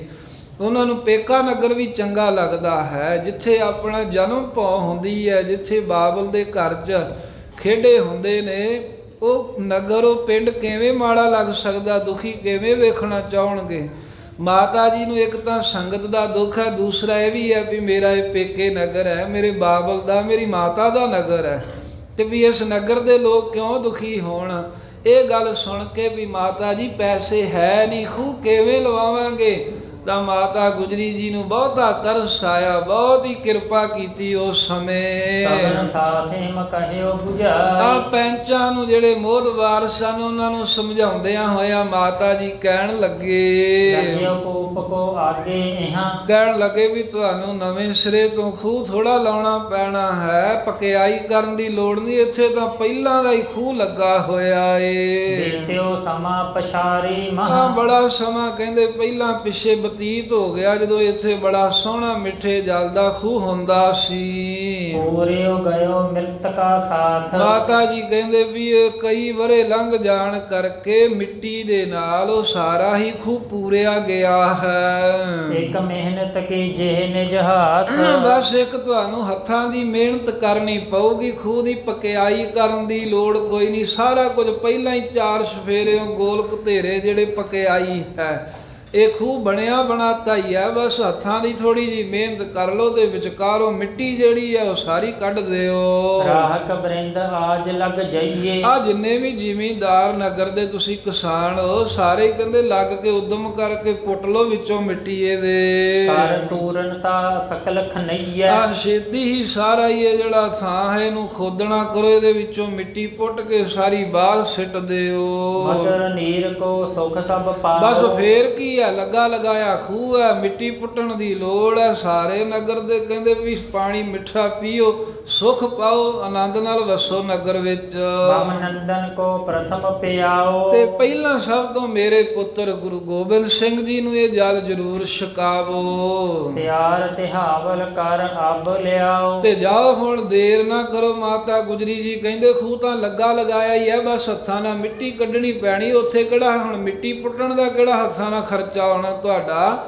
ਕੜਾਹ ਪ੍ਰਸ਼ਾਦ ਦੀ ਦੇਗ ਬਣਾ ਕੇ ਲਿਆਓ ਸਭ ਤੋਂ ਪਹਿਲਾਂ। ਕਰ ਅਰਦਾਸ ਬਰਿੰਦ ਵਰਤਾਓ। ਅਰਦਾਸ ਕਰਕੇ ਬਹੁਤੀ ਦੇਗ ਖੁੱਲੀ ਵਰਤਾਉਣੀ ਕਰੋ। ਸ਼੍ਰੀ ਨਾਨਕ ਜੀ ਹੋਏ ਸਹਾਈ। ਜਦੋਂ ਅਰਦਾਸ ਕਰੋਗੇ, ਕੜਾਹ ਪ੍ਰਸ਼ਾਦ ਦੀ ਦੇਗ ਵਰਤਾਓਗੇ, ਧੰਨ ਗੁਰੂ ਨਾਨਕ ਦੇਵ ਸਾਹਿਬ ਜੀ ਸਾਰੇ ਗੁਰੂ ਤੁਹਾਡੇ ਸਹਾਈ ਹੋਣਗੇ। ਸਿਮਰੋ ਨਾਮ ਬਿਗਨ ਗਨ ਜਾਏ। ਤੇ ਮਾਤਾ ਗੁਜਰੀ ਜੀ ਕਹਿੰਦੇ ਗੁਰੂ ਨਾਨਕ ਸਾਹਿਬ ਤੋਂ ਲੈ ਕੇ ਗੁਰੂ ਤੇਗ ਬਹਾਦਰ ਸਾਹਿਬ ਤੱਕ ਸਾਰੇ ਗੁਰਾਂ ਦੇ ਨਾਮ ਨੂੰ ਚੇਤੇ ਕਰੋ, ਸਿਮਰਨ ਕਰੋ।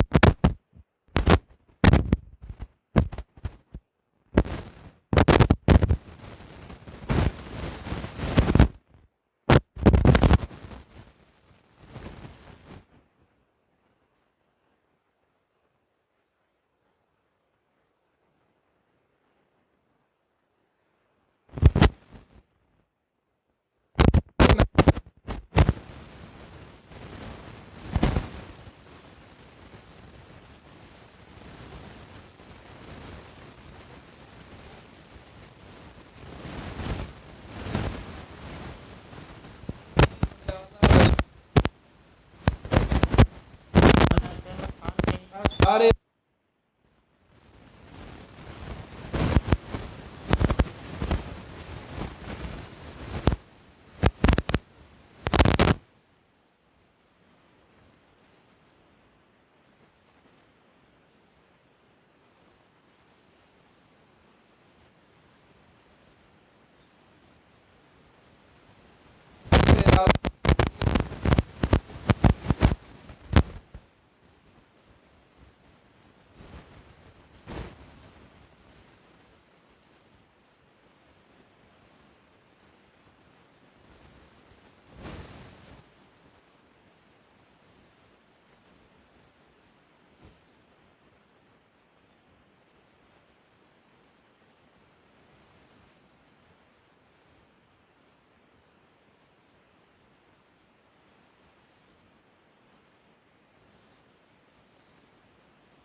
ਬਾਕੀ ਵੀ ਸਾਰੇ ਤਨੋਂ ਮਨੋਂ ਜੁੜੇ ਹੋਣ।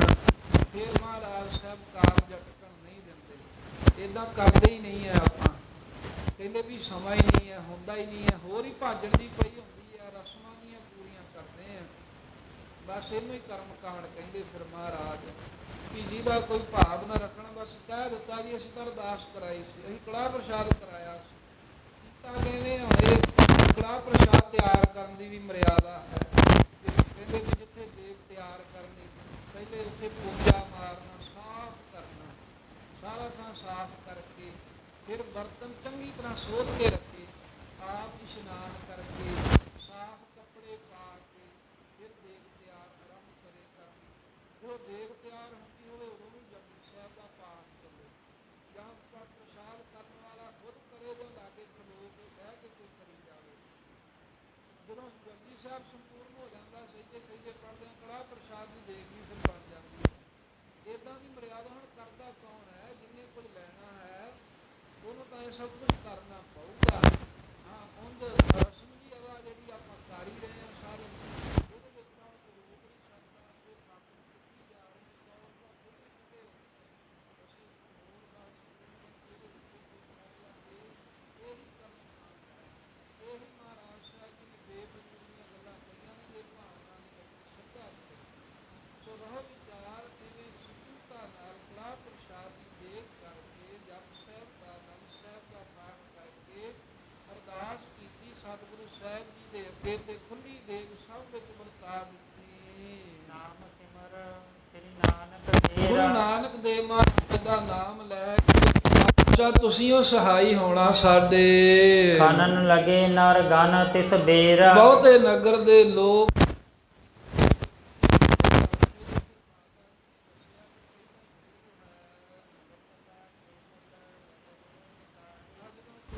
ਮਿੱਟੀ ਨੂੰ ਗਏ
ਗੁਰੂ ਗੋਬਿੰਦ ਸਿੰਘ ਮਹਾਰਾਜ ਜੀ ਨੂੰ ਛਕਾਉਣ ਵਾਸਤੇ ਜਲ ਲੈ ਆਏ। ਅੱਛੇ ਹਰ ਖਾਜ। ਤੇ ਜਦੋਂ ਮਹਾਰਾਜ ਜੀ ਨੇ ਜਲ ਛਕਿਆ, ਬਹੁਤ ਅੱਛਾ, ਬਹੁਤ ਹੀ ਚੰਗਾ, ਖੁਸ਼ ਹੋ ਗਏ ਗੁਰੂ ਗੋਬਿੰਦ ਸਿੰਘ ਜੀ। ਬਹੁਰ ਅਖਿਲ ਨਰ ਪੀਯਸ ਪਾਣੀ। ਬਹੁਰ ਅਖਿਲ ਨਰ, ਬਾਕੀ ਫਿਰ ਸਾਰੇ ਹੀ ਜਿਹੜੇ ਨਗਰ ਦੇ ਲੋਕ ਸਨ, ਵਾਰੀ ਵਾਰੀ ਮਹਾਰਾਜ ਤੋਂ ਮਗਰੋਂ ਉਹਨਾਂ ਨੇ ਵੀ ਪਾਣੀ ਪੀਤਾ। ਮਹਿਮਾ ਮਾਨੀ ਮਹਿਦ ਮਹਾਨੀ। ਤੇ ਮਹਾਨ ਤੋਂ ਮਹਾਨ ਮਾਤਾ ਜੀ ਦੀ ਗੁਰੂ ਘਰ ਦੀ ਮਹਿਮਾ ਜਾਣੀ ਹੈ ਵੀ ਇਹਨਾਂ ਦੀ ਕਿਰਪਾ ਹੋਈ, ਨਹੀਂ ਤਾਂ ਅੱਗੇ ਜਿੰਨੇ ਵੀ ਖੂਹ ਅਸੀਂ ਪੁੱਟਦੇ ਆਂ, ਹਰ ਇੱਕ ਖੂਹ ਦਾ ਪਾਣੀ ਕਹਿੰਦੇ ਖਾਰਾ ਜਿਹਾ ਕੌੜਾ ਜਿਹਾ ਹੀ ਨਿਕਲਦਾ ਸੀ। ਗੁਰ ਕੋ ਕੂਪ ਨਾਮ ਤਿਸ ਭਾਇ। ਆ ਗੁਰੂ ਦਾ ਖੂਹ ਹੈ ਵੀ ਇਹ, ਕਿਉਂਕਿ ਗੁਰੂ ਸਾਹਿਬ ਜੀ ਦੀ ਬਖਸ਼ਿਸ਼ ਹੋਈ ਹੈ ਗੁਰੂ ਘਰ ਦੀ ਮਾਤਾ ਗੁਜਰੀ ਜੀ ਦੀ, ਤਾਂ ਖੂਹ ਦਾ ਨਾਮ ਹੀ ਗੁਰੂ ਕਾ ਕੂਪ, ਗੁਰੂ ਦਾ ਖੂਹ ਪੈ ਗਿਆ। ਅਬਲਗ ਅਹਿ ਮਦਰ ਜਲ ਥਿਓ। ਆ ਕਵੀ ਜੀ ਜਦੋਂ ਇਹ ਕਥਾ ਲਿਖ ਰਹੇ ਸਨ, ਕਹਿੰਦੇ ਵੀ ਹੁਣ ਤੀਕਰ ਉਹ ਖੂਹ ਉੱਥੇ ਹੈ ਤੇ ਬੜਾ ਹੀ ਮਿੱਠਾ ਜਲ ਸਾਰੇ ਹੀ ਪੀਂਦੇ ਨੇ। ਸਾਧ ਸੰਗਤ ਜੀ, ਜਿਹੜਾ ਜਲ ਹੈ ਨਾ, ਇਹ ਪੁਰਾਣੇ ਸਮਿਆਂ 'ਚ ਬਹੁਤ ਜਲ ਦੀ ਤੰਗੀ ਸੀ, ਤਾਂ ਹੁਣ ਵੀ ਸਮਾਂ ਕੁਝ ਇਹੋ ਜਿਹਾ ਹੀ ਹੈ ਕਈ ਥਾਵਾਂ 'ਤੇ। ਆਪਾਂ ਨੂੰ ਕਈ ਵਾਰਾਂ ਜਿਹੜੀ ਚੀਜ਼ ਬਹੁਤੀ ਹੋਵੇ ਨਾ, ਤੇ ਇਉਂ ਲੱਗਦਾ ਵੀ ਜੇ ਸਾਡੇ ਕੋਲ ਹੈ ਤਾਂ ਸਾਰੇ ਹੀ ਸਾਡੇ ਵਾਂਗ ਹੋਣਗੇ। ਆ ਥੋੜ੍ਹਾ ਜਿਹਾ ਤੁਸੀਂ ਇੱਥੋਂ ਮਾਲਵੇ ਨੂੰ ਹੋ ਜਾਵੋ, ਬਹੁਤ ਵਿਚਾਰੇ ਪਾਣੀ ਤੋਂ ਤੰਗ ਨੇ। ਦਮਦਮਾ ਸਾਹਿਬ ਹੁਣ ਤਾਂ ਕਿਸੇ ਢੰਗ ਨਾਲ ਨਹਿਰਾਂ ਨੂਰਾਂ ਦਾ ਪਾਣੀ ਉੱਥੇ ਸਰਕਾਰਾਂ ਨੇ ਖੜਿਆ ਹੈ, ਉਹ ਵੀ ਜਾਂਦਾ ਤਾਂ ਇੱਧਰੋਂ ਹੀ ਹੈ, ਪਰ ਉੱਥੋਂ ਦੀ ਧਰਤੀ ਦਾ ਪਾਣੀ ਜਿਹੜਾ ਹੈ ਨਾ ਉਹ ਪੀਣ ਯੋਗ ਨਹੀਂ ਹੈ। ਦਮਦਮਾ ਸਾਹਿਬ ਮੋਟਰਾਂ ਲੱਗੀਆਂ ਲੋਕਾਂ ਦੀਆਂ, ਪਰ ਉਹ ਪੀਂਦੇ ਨਹੀਂ ਹੈ, ਵਰਤੋਂ 'ਚ ਨਹੀਂ ਲਿਆਉਂਦੇ, ਉਹਦੇ ਨਾਲ ਨਹਾਉਣ ਧੋਣ ਦਾ ਕੰਮ ਲੈਂਦੇ ਨੇ। ਤੇ ਜਿਹੜਾ ਜਲ ਸਭ ਤੋਂ ਮਿੱਠਾ ਹੁਣ ਤੀਕਰ ਵੀ ਹੈ ਨਾ, ਜਿਹੜਾ ਬਾਬਾ ਦੀਪ ਸਿੰਘ ਸਾਹਿਬ ਜੀ ਨੇ ਖੂਹ ਲਵਾਇਆ, ਉੱਥੇ ਦਰਸ਼ਨ ਕੀਤੇ, ਉਸ ਨਗਰ ਦੇ ਵਿੱਚ ਕਿਤੇ ਵੀ ਪਾਣੀ ਪੀਣ ਯੋਗ ਨਹੀਂ ਹੈ, ਪਰ ਜਿਹੜਾ ਬਾਬਾ ਦੀਪ ਸਿੰਘ ਜੀ ਦੇ ਹੱਥਾਂ ਦਾ ਲੱਗਾ ਹੋਇਆ ਖੂਹ ਹੈ, ਉਹਦਾ ਪਾਣੀ ਸਾਰਾ ਨਗਰ ਪੀਂਦਾ। ਲੋਕਾਂ ਨੇ ਟਰੈਕਟਰਾਂ ਦੇ ਮਗਰ ਆਪਣੀਆਂ ਵੱਡੀਆਂ ਵੱਡੀਆਂ ਟੈਂਕੀਆਂ ਜਿਹੜੀਆਂ ਸਨ ਉਹ ਜੋੜੀਆਂ ਹੋਈਆਂ। ਇਹ ਦਰਸ਼ਨ ਕੀਤੇ ਕੁਝ ਕੁ ਸਾਲ ਪਹਿਲਾਂ ਦੀ ਗੱਲ ਹੈ। ਹੁਣ ਤਾਂ ਉਹ ਨਹਿਰਾਂ ਦਾ ਪਾਣੀ ਜ਼ਰੂਰ ਜਾਂਦਾ ਹੈ, ਪਰ ਉੱਥੋਂ ਦੀ ਜਿਹੜਾ ਧਰਤੀ 'ਚੋਂ ਜਿਹੜਾ ਪਾਣੀ ਨਿਕਲਦਾ ਉਹ ਕੇਵਲ ਬਾਬਾ ਦੀਪ ਸਿੰਘ ਜੀ ਦੇ ਖੂਹ ਦਾ ਹੀ ਮਿੱਠਾ ਹੈ। ਤੇ ਸਾਰਾ ਨਗਰ ਹੀ ਉਸ ਖੂਹ ਦਾ ਪਾਣੀ ਪੀਂਦਾ ਹੁੰਦਾ ਸੀ। ਵੱਡੀ ਮੋਟਰ ਲਾਈ ਉੱਥੇ, ਉਹ ਲੋਕ ਆਉਂਦੇ ਆਪਣੀਆਂ ਟੈਂਕੀਆਂ ਭਰ ਭਰ ਕੇ ਲੈ ਜਾਂਦੇ, ਫਿਰ ਜਿੰਨੇ ਕੁ ਦਿਨ ਉਹ ਛਕਾ ਕੇ ਗੁਜ਼ਾਰਾ ਕਰਦੇ ਫਿਰ ਭਰਦੇ ਸਨ। ਸੋ ਇਸ ਤਰ੍ਹਾਂ ਇਹ ਗੁਰੂ ਦੀਆਂ ਬਖਸ਼ਿਸ਼ਾਂ ਵਰਤਦੀਆਂ ਨੇ, ਭਾਵੇਂ ਕਿ ਕੋਈ ਵੀ ਕਾਰਨ ਬਣੇ। ਵੇਖੋ ਉਹ ਦਮਦਮੇ ਦੀ ਧਰਤੀ, ਮਾਲਵੇ 'ਚ ਪਾਣੀ ਧਰਤੀ ਹੇਠਾਂ ਜਿਹੜਾ ਹੈ ਬਹੁਤ ਘੱਟ ਪੀਣ ਯੋਗ ਮਿਲਦਾ ਹੈ, ਪਰ ਜਿੱਥੇ ਕਿਤੇ ਕੋਈ ਗੁਰੂ ਨੇ ਬਖਸ਼ਿਸ਼ ਕੀਤੀ ਹੈ ਉੱਥੋਂ ਦਾ ਜਲ ਜਿਹੜਾ ਨਿਰਮਲ ਹੀ ਹੈ। ਫਿਰ ਜਿਹੜੇ ਪਾਣੀ ਦਾ ਆ ਕੇ ਜੋ ਵੇਖਦੇ ਨੇ ਮਾਪਦੰਡ ਹੁੰਦੇ ਹਨ ਪਾਣੀ ਦੇ, ਉਹਨਾਂ ਨੂੰ ਵੇਖਣ ਵਾਲੇ ਕਈ ਵਾਰਾਂ ਖੂਹ ਦਾ ਪਾਣੀ ਕਹਿੰਦੇ ਚੈੱਕ ਕਰਕੇ ਗਏ, ਜਿੰਨੀ ਵਾਰਾਂ ਵੀ ਵੇਖਦੇ ਆ ਕਹਿੰਦੇ ਵੀ ਸਭ ਤੋਂ ਜ਼ਿਆਦਾ ਸ਼ੁੱਧ ਤੇ ਨਿਰਮਲ ਜਲ ਉਸ ਖੂਹ ਦੇ ਵਿੱਚੋਂ ਨਿਕਲਦਾ ਬਾਬਾ ਦੀਪ ਸਿੰਘ ਜੀ ਨੇ ਜੋ ਲਾਇਆ ਹੈ। ਉਹ ਬਾਣੀ ਦਾ ਪ੍ਰਤਾਪ, ਮਹਾਂਪੁਰਖਾਂ ਦੀ ਕਮਾਈ ਦਾ ਪ੍ਰਤਾਪ ਹੈ। ਨਹੀਂ ਤਾਂ ਧਰਤੀ ਤਾਂ ਇੱਕੋ ਹੀ ਹੈ ਨਾ, ਹੋਰ ਲੋਕਾਂ ਵੀ ਪੁੱਟ ਪੁੱਟ ਵੇਖਿਆ ਹੀ ਆ, ਉਹ ਪਾਣੀ ਤਾਂ ਕਿਉਂ ਨਹੀਂ ਠੀਕ ਹੋ ਗਿਆ, ਉਸੇ ਖੂਹ ਦਾ ਹੀ ਕਿਉਂ ਠੀਕ ਹੈ। ਧਰਤੀ ਤਾਂ ਲਾਗੇ ਲਾਗੇ ਕੋਈ ਹੋਰ ਪੁੱਟ ਕੇ ਲੋਕਾਂ ਨੇ ਬੋਰ ਕੀਤੇ ਹੈ, ਡੂੰਘੇ ਡੂੰਘੇ ਕੀਤੇ ਹੈ, ਪਰ ਸਾਰੇ ਕਹਿੰਦੇ ਵੀ ਜੇ ਪਾਣੀ ਪੀਓਗੇ ਤਾਂ ਪੀਣ ਦੇ ਨਾਲ ਕੈਂਸਰ ਹੋਵੇਗੀ, ਪਰ ਉਹ ਖੂਹ ਦੇ ਪਾਣੀ ਦੇ ਨਾਲ ਆਨੰਦ ਆਉਂਦਾ ਹੈ। ਸੋ ਇਸ ਤਰ੍ਹਾਂ ਹੋਰ ਕਈ ਥਾਵਾਂ 'ਤੇ ਗੁਰਾਂ ਦੀਆਂ ਬਖਸ਼ਿਸ਼ਾਂ ਵਰਤੀਆਂ ਨੇ ਜਿੱਥੇ ਮਹਾਰਾਜ ਸਾਹਿਬ ਜੀ ਰਹਿਮਤ ਕਰਦੇ ਨੇ। ਇੱਥੇ ਲਖਨੌਰ ਵਿੱਚ ਵੀ ਪਾਣੀ ਪੀਣ ਯੋਗ ਨਹੀਂ ਸੀ, ਮਾਤਾ ਜੀ ਦੇ ਬਚਨਾਂ ਨਾਲ ਜਲ ਨਿਰਮਲ ਨਿਕਲ ਆਇਆ। ਬਹੁਤ ਸੰਗਤ ਖੁਸ਼ ਹੋਈ, ਗੁਰੂ ਕਾ ਖੂਹ ਕਰਕੇ ਹੀ ਉਹ ਪ੍ਰਸਿੱਧ ਹੋ ਗਿਆ। ਮਾਤਲ ਕੀ ਪ੍ਰਤੀਖਣਾ ਧਰਤੇ। ਏਦਾਂ ਸਮਾਂ ਲੰਘਿਆ ਕੁਝ ਤਾਂ ਇੱਧਰ ਜਦੋਂ ਸੁਨੇਹਾ ਭੇਜਿਆ ਸੀ ਗੁਰੂ ਤੇਗ ਬਹਾਦਰ ਸਾਹਿਬ ਦੇ ਹੁਕਮ ਅਨੁਸਾਰ ਵੀ ਤੁਸੀਂ ਆਨੰਦਪੁਰ ਚਲੇ ਜਾਓ, ਤੇ ਮਾਤਾਵਾਂ ਨੇ ਸਿੱਖ ਭੇਜਿਆ ਸੀ ਆਨੰਦਪੁਰ ਵੀ ਉੱਥੋਂ ਜਾਓ ਕਿਰਪਾਲ ਚੰਦ ਜੀ ਨੂੰ ਤੇ ਹੋਰ ਸਿੱਖਾਂ ਨੂੰ ਕਹੋ ਆਓ ਸਵਾਰੀਆਂ ਲੈ ਕੇ, ਘੋੜਾ ਲੈ ਕੇ ਆਓ ਗੁਰੂ ਗੋਬਿੰਦ ਸਿੰਘ ਜੀ ਲਈ, ਸਾਡੇ ਲਈ ਪਾਲਕੀਆਂ ਹੋਰ ਰਥ ਅਸਵਾਰ ਹੋ ਕੇ ਇਹਨਾਂ 'ਤੇ ਜਾਵਾਂਗੇ ਆਨੰਦਪੁਰ। ਇਸ ਤਰ੍ਹਾਂ ਹੁਣ ਸਿੱਖ ਗਏ ਨੂੰ ਕਈ ਦਿਨ ਹੋ ਗਏ, ਤਾਂ ਗੁਰੂ ਗੋਬਿੰਦ ਸਿੰਘ ਜੀ ਆਪਣੇ ਮਾਮਾ ਕਿਰਪਾਲ ਚੰਦ ਦੀ ਉਡੀਕ ਕਰਦੇ ਨੇ ਵੀ ਉਹਨਾਂ ਮੇਰੇ ਲਈ ਘੋੜਾ ਲੈ ਕੇ ਆਉਣਾ, ਕਦੋਂ ਆਉਣਗੇ। ਕਬ ਆਵੇਂ ਚੱਲ ਆਨੰਦਪੁਰ ਤੇ ਮਾਤਾਵਾਂ ਦੇ ਕੋਲ ਆ ਜਾਂਦੇ ਨੇ ਤੇ ਮਾਤਾ ਨੂੰ ਕਹਿ ਦਿੰਦੇ ਨੇ ਕਈ ਵਾਰਾਂ ਵੀ ਹੇ ਮਾਤਾ ਜੀ ਆਨੰਦਪੁਰ ਤੋਂ ਚੱਲ ਕੇ ਮਾਮਾ ਕਿਰਪਾਲ ਚੰਦ ਕਦੋਂ ਆਉਣਗੇ। ਹਾਏ ਆਦਿਕ ਸਾਮਗਰੀ ਲਿਆਵੈ। ਤੇ ਜਦੋਂ ਗੁਰੂ ਸਾਹਿਬ ਜੀ ਇਸ ਤਰ੍ਹਾਂ ਕਹਿੰਦੇ ਹਨ ਵੀ ਹੈ ਆਦਿਕ ਸਾਮਗਰੀ ਲਿਆਵੈ, ਵੀ ਜਦੋਂ ਘੋੜਾ ਹੋਰ ਉਹਦੇ ਨਾਲ ਬਾਜ ਹੋਰ ਜੋ ਸ਼ਸਤਰ ਬਸਤਰ ਲੈ ਕੇ ਆਉਣਗੇ ਮਾਮਾ ਕਿਰਪਾਲ ਚੰਦ ਜੀ, ਤਬ ਅਖੀਰ ਕੋ ਵਹਿਰ ਸਿਧਾਵੈ। ਤਦੋਂ ਅਸੀਂ ਇਹ ਲਖਨੌਰ ਤੋਂ ਬਾਹਰ ਇੱਥੇ ਜੰਗਲਾਂ 'ਚ ਜਾਵਾਂਗੇ, ਸ਼ਿਕਾਰ ਖੇਡਾਂਗੇ, ਜਿਵੇਂ ਸਾਡੇ ਦਾਦਾ ਗੁਰੂ ਜੀ ਸਾਡੇ ਪਿਤਾ ਗੁਰੂ ਤੇਗ ਬਹਾਦਰ ਸਾਹਿਬ ਖੇਡਦੇ ਰਹੇ। ਨਾਵੇਂ ਪਾਤਸ਼ਾਹ ਵੀ ਸਾਧ ਸੰਗਤ ਸ਼ਿਕਾਰ ਖੇਡਣ ਜਾਂਦੇ ਰਹੇ, ਇੱਥੇ ਬੰਦਗੀ ਕਰਦੇ ਹੁੰਦੇ ਸਨ ਮਹਾਰਾਜ। ਪਰ ਜਦੋਂ ਕੁਝ ਕੁ ਸਮਾਂ ਉਹਨਾਂ ਦਾ ਬਾਹਰ ਜਾਣ ਨੂੰ ਚਿੱਤ ਕਰਦਾ ਤਾਂ ਇਹ ਬਾਰ-ਬਾਰ ਜੰਗਲ ਹੀ ਹੁੰਦੇ ਸੀ ਦੂਰ ਦੂਰ। ਇੱਥੇ ਮਹਾਰਾਜ ਫਿਰ ਸ਼ਸਤਰ ਵਿੱਦਿਆ ਦਾ ਅਭਿਆਸ ਵੀ ਗੁਰੂ ਤੇਗ ਬਹਾਦਰ ਸਾਹਿਬ ਕਰਕੇ ਆਉਂਦੇ ਰਹੇ। ਇਹ ਗੱਲ ਜੀ ਅਸੀਂ ਇੱਦਾਂ ਦੀ ਬਣਾਈ ਹੁੰਦੀ ਜੀ ਬਸ ਉਹ ਬੈਠੇ ਹੀ ਨਹੀਂ, ਬੰਦਗੀ ਕਰਦੇ ਸਨ।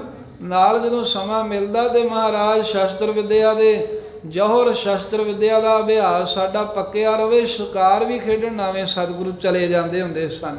ਕਿਉਂਕਿ ਇੱਕ ਸ਼ਿਕਾਰ ਖੇਡਣ ਵਾਲੇ ਕੋ ਫਿਰ ਲੋਕ ਡਰਦੇ ਸੀ ਵੀ ਇਹ ਸ਼ਸਤਰ ਧਾਰੀ ਹੈ, ਵੀ ਕੋਈ ਵਧੀਕੀ ਕਰਨ ਵੱਲੋਂ ਵੀ ਫਿਰ 100 ਵਾਰਾਂ ਸੋਚਦਾ ਸੀ ਵੀ ਜੇ ਨਾਵੇਂ ਪਾਤਸ਼ਾਹ ਕੋਈ ਵਧੀਕੀ ਕਰਾਂਗੇ ਤੇ ਅੱਗੋਂ ਤੇਗ ਲੈ ਕੇ ਪੈਣਗੇ, ਕਿਉਂਕਿ ਤੇਗ ਧਾਰ ਵੇਲੇ ਇਹਨਾਂ ਦੇ ਗਾਤਰੇ ਆ।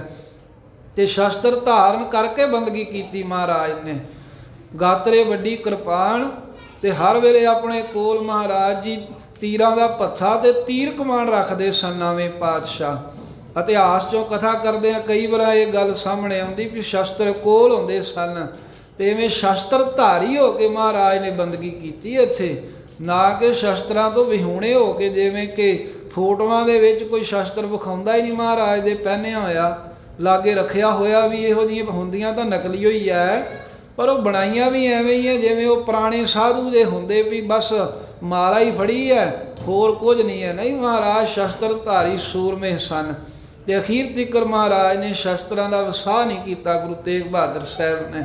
ਹੁਣ ਉਹਨਾਂ ਦੇ ਸਾਹਿਬਜ਼ਾਦੇ ਦੇ ਗੁਰੂ ਗੋਬਿੰਦ ਸਿੰਘ ਦੇ ਮਨ ਦਾ ਚਾਅ ਹੈ ਵੀ ਮਾਮਾ ਜੀ ਆਉਣ ਕਦੋਂ, ਘੋੜੇ ਤੇ ਚੜਾਂਗੇ, ਬਾਹਰ ਸ਼ਿਕਾਰ ਖੇਡਣ ਜਾਵਾਂਗੇ।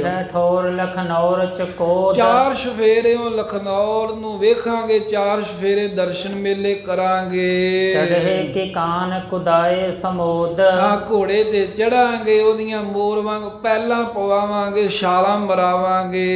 ਬੁਝਣੇ ਮਾਤਨ ਕੋ ਬਹੁ ਬਾਰੀ, ਇਸ ਤਰ੍ਹਾਂ ਸੋਚਦੇ ਆ ਵੀ ਕਦੋਂ ਆਉਣਗੇ। ਫਿਰ ਮਾਤਾ ਜੀ ਦੇ ਕੋਲ ਆ ਕੇ ਕਹਿੰਦੇ, ਮਾਤਾ ਜੀ ਆਨੰਦਪੁਰ ਸਾਹਿਬ ਵੱਲੋਂ ਆਇਆ ਨਹੀਂ ਕੋਈ ਹਾਲਾ, ਕਬ ਆਵਹਿ ਮਾਤਲ ਹਿਤ ਘਾਰੀ। ਸਾਡੇ ਹਿੱਤ ਦੇ ਕਰਨ ਵਾਲੇ, ਜੋ ਸਾਡੇ ਦਿਲ ਦੀ ਇੱਛਾ ਪੂਰੀ ਕਰਨ ਵਾਲੇ ਮਾਮਾ ਕਿਰਪਾਲ ਚੰਦ ਜੀ ਆਨੰਦਪੁਰੋਂ ਚੱਲ ਕੇ ਕਦੋਂ ਆਉਣਗੇ। ਸੁਨ ਦਿਨ ਗਿਨਹਿ ਜਨਨ ਪਰਚਾਵੈ, ਤੇ ਮਾਤਾ ਗੁਜਰੀ ਜੀ ਫਿਰ ਢੰਗ ਤਰੀਕਾ ਵਰਤਦੇ ਆ। ਜਦੋਂ ਮਹਾਰਾਜ ਕਹਿੰਦੇ ਵੀ ਮਾਮਾ ਕਿਰਪਾਲ ਚੰਦ ਕਦੋਂ ਆਉਣਗੇ ਤੇ ਸੁਣ ਕੇ ਮਾਤਾ ਪੋਟਿਆਂ ਦੇ ਦਿਨ ਗਿਣ ਲੱਗ ਪੈਂਦੀ ਹੈ, 1-2 ਕਰਕੇ ਵੀ ਇੰਨੇ ਦਿਨ ਹੋ ਗਏ ਨੇ ਸਿੱਖ ਨੂੰ ਗਏ ਹੋਏ ਨੂੰ, ਇੰਨਾ ਸਮਾਂ ਰਾਹ ਵਿੱਚ ਆਉਂਦਿਆਂ ਜਾਂਦਿਆਂ ਲੱਗਦਾ ਹੈ। ਬਾਜ ਸਾਜ ਸਾਜਤ ਬਿਲਮਾਵੈ, ਤੇ ਕਹਿ ਦਿੰਦੇ ਨੇ ਵੀ ਪੁੱਤਰ ਜੀ ਬਸ ਆਈ ਜਾਣ, ਉਹ ਤੁਹਾਡੇ ਲਈ ਨਵਾਂ ਘੋੜਾ ਉਹਨਾਂ ਨੂੰ ਕਿਹਾ ਸੀ ਲੈ ਕੇ ਆਉਣਾ, ਘੋੜੇ ਦੇ ਉੱਤੇ ਜਿਹੜੀ ਕਾਠੀ ਆ ਉਹ ਵੀ ਨਵੀਂ ਪਾਉਣੀ ਆ, ਹੋਰ ਸਾਜਤ ਬਿਲਮਾਵੈ, ਸ਼ਸਤਰ ਬਸਤਰ ਘੋੜੇ ਦੀ ਕਾਠੀ ਆਦਿਕ ਤਿਆਰ ਕਰਦੇ ਹੀ ਬਸ ਦੇਰ ਲੱਗ ਰਹੀ ਹੋਵੇਗੀ। ਹਿਤ ਤੁਮਰੇ ਸੁੰਦਰ ਕਰਵਾਏ, ਐਵੇਂ ਜਦੋਂ ਮਹਾਰਾਜ ਕਹਿੰਦੇ ਵੀ ਮਾਮਾ ਕਿਰਪਾਲ ਚੰਦ ਜੀ ਕਦੋਂ ਆਉਣਗੇ ਮਾਂ, ਤਾਂ ਮਾਤਾ ਉਂਗਲਾਂ ਤੇ ਦਿਨ ਗਿਣ ਗਣਾ ਕੇ ਪ੍ਰਚਾ ਦਿੰਦੇ ਨੇ 1-2 ਕਰਕੇ ਵੀ ਬਸ ਲਾਲ ਇੰਨੇ ਦਿਨ ਰਾਹ 'ਚ ਲੱਗਦੇ ਆ, ਤੁਹਾਡੇ ਮਾਮਾ ਜੀ ਆਏ ਹੀ ਜਾਣ। ਮਾਤਾ ਜੀ ਦੇਰ ਕਿਉਂ ਲੱਗ ਰਹੀ ਹੈ? ਕਹਿੰਦੇ ਦੇਰ ਤਾਂ ਲੱਗ ਰਹੀ ਹੋਣੀ, ਉਹਨਾਂ ਨੂੰ ਕਿਹਾ ਸੀ ਵੀ ਨਵਾਂ ਤੇ ਸੋਹਣਾ ਘੋੜਾ ਲਿਆਇਓ ਮੇਰੇ ਲਾਲ ਲਈ, ਤੇ ਚੰਗਾ ਨਵਾਂ ਘੋੜਾ ਖਰੀਦ ਕੇ ਫਿਰ ਨਵੀਂ ਕਾਠੀ, ਨਵੇਂ ਸ਼ਸਤਰ ਬਸਤਰ ਉਹ ਤਿਆਰ ਕਰਦੇ ਆ। ਹੈ ਗੁਰੂ ਗੋਬਿੰਦ ਸਿੰਘ ਜੀ ਉਹਨਾਂ ਨੂੰ ਚਿਰ ਲੱਗ ਰਿਹਾ ਹੈ। ਬਸਤਰ ਸ਼ਸਤਰ ਆਨੇ ਸਮੁਦਾਏ, ਤੁਹਾਡੇ ਲਈ ਨਵੇਂ ਚੋਲੇ ਬਣਾ ਕੇ, ਨਵੇਂ ਸ਼ਸਤਰ, ਸਾਰਾ ਕੁਝ ਹੀ ਆਨੰਦਪੁਰੋਂ ਲਿਆਉਣਗੇ। ਅਬਨਹਿ ਬਿਲਮ ਆਜ ਕੈ ਕੱਲ, ਬਸ ਹੁਣ ਦੇਰ ਨਹੀਂ, ਅੱਜ ਜਾਂ ਕੱਲ ਹੀ ਸਮਝੋ ਵੀ ਲਖਨੌਰ ਪਹੁੰਚ ਜਾਣਗੇ। ਪਹੁੰਚਿਓ ਲਖੋਂ ਸੋ ਆਏ ਉਤਾਲੀ, ਬਸ ਉਹਨਾਂ ਨੂੰ ਆਇਆ ਹੀ ਪੁੱਤਰ ਜੀ ਜਾਣਨਾ ਕਰੋ, ਛੇਤੀ ਹੀ ਆਪਾਂ ਨੂੰ ਆਣ ਕੇ ਤੁਹਾਡੇ ਮਾਮਾ ਕਿਰਪਾਲ ਚੰਦ ਜੀ ਮਿਲਣਗੇ। ਪ੍ਰਤੀਖ ਤੇ ਚੱਲ ਕਰ ਆਇਓ, ਏਦਾਂ ਦਿਨ ਲੰਘਦੇ ਜਾ ਰਹੇ ਸਨ, ਪ੍ਰਤੀ ਦਿਨ ਪ੍ਰਤੀਖਸ਼ਣਾ ਕਰਦੇ ਆ ਉਹ ਸਮਾਂ ਵੀ ਆ ਗਿਆ ਜਦੋਂ ਮਾਮਾ ਕਿਰਪਾਲ ਚੰਦ ਜੀ ਆਨੰਦਪੁਰੋਂ ਚੱਲ ਕੇ ਲਖਨੌਰ ਪਹੁੰਚ ਗਏ। ਵਸਤ ਸਕਲ ਗੁਰ ਕੇ ਹਿਤ ਲਿਆਇਓ, ਮਹਾਰਾਜ ਸਾਹਿਬ ਦੇ ਵਾਸਤੇ ਸਾਰੀਆਂ ਹੀ ਵਸਤੂਆਂ, ਘੋੜਾ ਤੇ ਹੋਰ ਸ਼ਸਤਰ ਬਸਤਰ ਲੈ ਕੇ ਆਇਆ। ਉਤਰ ਤੁਰੰਗ ਤੇ ਬੰਧਨ ਠਾਨੀ, ਘੋੜੇ ਤੋਂ ਉਤਰਦੇ ਅਨਸਾਰ ਭਾਵੇਂ ਰਿਸ਼ਤੇ 'ਚ ਭਾਣਜੇ ਲੱਗਦੇ ਨੇ ਮਹਾਰਾਜ, ਪਰ ਸਤਿਗੁਰੂ ਗੁਰੂ ਸਾਹਿਬ ਦਾ ਰੂਪ ਜਾਣ ਕੇ ਉਹਨਾਂ ਨੂੰ ਨਮਸਕਾਰ ਕੀਤੀ। ਜੁਗ ਮਾਤਨ ਕੋ ਨਮੋ ਬਖਾਨੀ, ਫਿਰ ਦੋਵੇਂ ਮਾਤਾਵਾਂ ਨੂੰ ਵੀ, ਮਾਤਾ ਨਾਨਕੀ ਤੇ ਆਪਣੀ ਭੈਣ ਗੁਜਰੀ ਜੀ ਨੂੰ ਵੀ ਨਮਸਕਾਰ ਕੀਤੀ ਹੈ। ਮੁਦਤ ਗੁਰੂ ਮਾਤਲ ਕੋ ਮਿਲੇ, ਗੁਰੂ ਗੋਬਿੰਦ ਸਿੰਘ ਮਹਾਰਾਜ ਬਹੁਤ ਖੁਸ਼ ਹੋ ਕੇ ਆਪਣੇ ਮਾਮੇ ਕਿਰਪਾਲ ਚੰਦ ਨੂੰ ਮਿਲੇ ਹਨ। ਬੁਝ ਆਨੰਦਪੁਰ ਕੀ ਸੁਧ ਭਲੇ, ਆਨੰਦਪੁਰ ਦੀਆਂ ਖਬਰਾਂ ਪੁੱਛਦੇ ਨੇ, ਮਾਮਾ ਜੀ ਆਨੰਦਪੁਰ ਸ਼ਹਿਰ ਨਗਰ ਕਿਹੋ ਜਿਹਾ ਵਸ ਰਿਹਾ ਏ? ਪਿਤ ਕੋ ਹੁਕਮ ਭਇਓ ਤਹਿ ਜਾਣੇ, ਕਿਉਂਕਿ ਸਾਨੂੰ ਪਿਤਾ ਗੁਰੂ ਤੇਗ ਬਹਾਦਰ ਸਾਹਿਬ ਦਾ ਹੁਕਮ ਹੋ ਗਿਆ ਵੀ ਤੁਸੀਂ ਆਨੰਦਪੁਰ ਚਲੇ ਜਾਵੋ, ਹੁਣ ਇੱਥੇ ਨਹੀਂ ਰਹਿਣਾ। ਕਿਤਕ ਦਿਵਸ ਮੋਹ ਕਰ ਹੋਏ ਪਿਆਨੇ, ਕਿਤਕ ਦਿਵਸ ਮੋਹ ਕਰਹਿ ਪਿਆਨੇ, ਦੱਸੋ ਆਪਾਂ ਕਿੰਨੇ ਕੁ ਦਿਨਾਂ ਦੇ ਵਿੱਚ ਇੱਥੋਂ ਪਿਆਨਾ ਕਰਕੇ ਜਾਣਾ ਕਰਾਂਗੇ? ਇਸੇ ਹੇਤ ਬੁਲਵਾਏ ਸਤੋਹੀ, ਬਸ ਆਨੰਦਪੁਰ ਜਾਣ ਵਾਸਤੇ ਹੀ ਤੁਹਾਨੂੰ ਇੱਥੇ ਬੁਲਾਇਆ ਹੈ। ਇਕਨ ਦੇਸ਼ ਅਬਲਾਖਾ ਮੋਹੀ, ਆਪਣਾ ਆਨੰਦਪੁਰ ਦੇਸ਼ ਵੇਖਣ ਦੀ ਮਹਾਰਾਜ ਕਹਿੰਦੇ ਅਬਲਾਖਾ ਚਾਹਨਾ ਹੈ, ਖਾਹਸ਼ ਹੈ ਮੈਨੂੰ। ਕਹਿਓ ਕਿਰਪਾਲ ਕਿਰਪਾਲਹਿ ਸੰਗ। ਕਹਿਓ ਕਿਰਪਾਲ, ਮਾਮਾ ਕਿਰਪਾਲ ਚੰਦ ਜੀ ਦੇ ਨਾਲ ਕਿਰਪਾਲੂ ਸਤਿਗੁਰੂ ਨੇ ਇਹ ਬਚਨ ਕੀਤਾ। ਵਰਤੇ ਬੜੇ ਗੁਰੂ ਕੇਸ ਰੰਗ। ਹਾਂ, ਕਹਿਣ ਲੱਗੇ ਮਹਾਰਾਜ ਆਨੰਦਪੁਰ ਜਾਣ ਦੀ ਗੱਲ ਤਾਂ ਠੀਕ ਆ, ਤੁਸੀਂ ਕਹਿੰਦੇ ਹੋ ਆਪਾਂ ਛੇਤੀ ਜਾਵਾਂਗੇ, ਪਰ ਦੱਸੋ ਵੀ ਆ ਗੁਰੂ ਤੇਗ ਬਹਾਦਰ ਸਾਹਿਬ ਕਿਹੜੇ ਰੰਗਾਂ ਵਿੱਚ ਵਰਤ ਰਹੇ ਨੇ? ਅਬ ਸਭ ਹਿਨ ਕੋ ਤਜ ਕਰ ਗਏ। ਵੀ ਸਾਨੂੰ ਸਾਰਿਆਂ ਨੂੰ ਤਿਆਗ ਕੇ ਵੇਖੋ ਗੁਰੂ ਤੇਗ ਬਹਾਦਰ ਸਾਹਿਬ ਦਿੱਲੀ ਚਲੇ ਗਏ ਹਨ। ਕੈਦ ਤੁਰਕ ਕੀ ਪ੍ਰਾਪਤ ਭਏ। ਜਾ ਕੇ ਤੁਰਕ ਦੀ ਕੈਦ ਨੂੰ ਪ੍ਰਾਪਤ ਹੋ ਗਏ ਆ, ਔਰੰਗੇ ਦੀ ਕੈਦ ਚ ਆਪੇ ਹੀ ਜਾ ਕੇ ਗ੍ਰਿਫਤਾਰੀ ਦੇ ਦਿੱਤੀ ਆ। ਮਹਾ ਦੁਸ਼ਟ ਇਹ ਨੌ ਰੰਗ ਇਹ ਤੇ ਪਾਪੀ। ਔਰੰਗਜ਼ੇਬ ਬੜਾ ਦੁਸ਼ਟ ਬੜਾ ਪਾਪੀ ਹੈ। ਲੋਕ ਜਿਨ੍ਹਾਂ ਕੋ ਤਾਕਤ ਹੋਵੇ ਕਿਸੇ ਦੇ ਨਹੀਂ ਹੁੰਦੇ। ਪ੍ਰਭ ਸੰਤਨ ਕੋ ਕੁਟਲ ਪ੍ਰਤਾਪੀ। ਆ ਰੱਬ ਦੇ ਸੰਤਾਂ ਦੇ ਨਾਲ ਧੱਕਾ ਕਰਦਾ ਹੈ।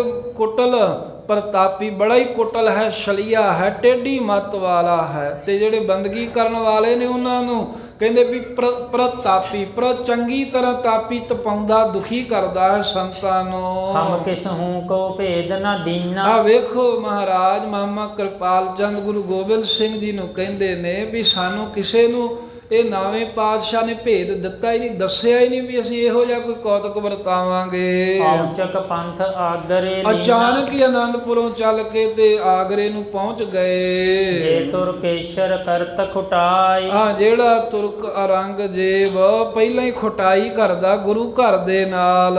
ਜੰਗਲ ਦੇਸ਼ ਸਿੱਖ ਸਮੁਦਾਇ। ਉਹਦੇ ਕੋਲ ਕਾਹਦੇ ਨਹੀਂ ਜਾਣਾ ਸੀ ਜੇ ਔਰੰਗਜ਼ੇਬ ਸਾਡੇ ਨਾਲ ਕੋਈ ਖੋਟਤਾਈ ਰੱਖ ਰਿਹਾ ਹੈ, ਕੋਈ ਈਰਖਾ ਰੱਖਦਾ ਸੀ ਤਾਂ ਆਪਾਂ ਆਗਰੇ ਜਾਣ ਤੋਂ ਕਹਿੰਦੇ ਵੀ ਰੁਕੇ ਰਹਿੰਦੇ ਤਾਂ ਠੀਕ ਸੀ। ਜੰਗਲ ਦੇਸ਼ ਆ, ਮਾਲਵਾ ਦੇਸ਼ ਹੈ, ਇੱਥੇ ਕਿੰਨੇ ਸਿੱਖ ਵੱਸਦੇ ਹਨ।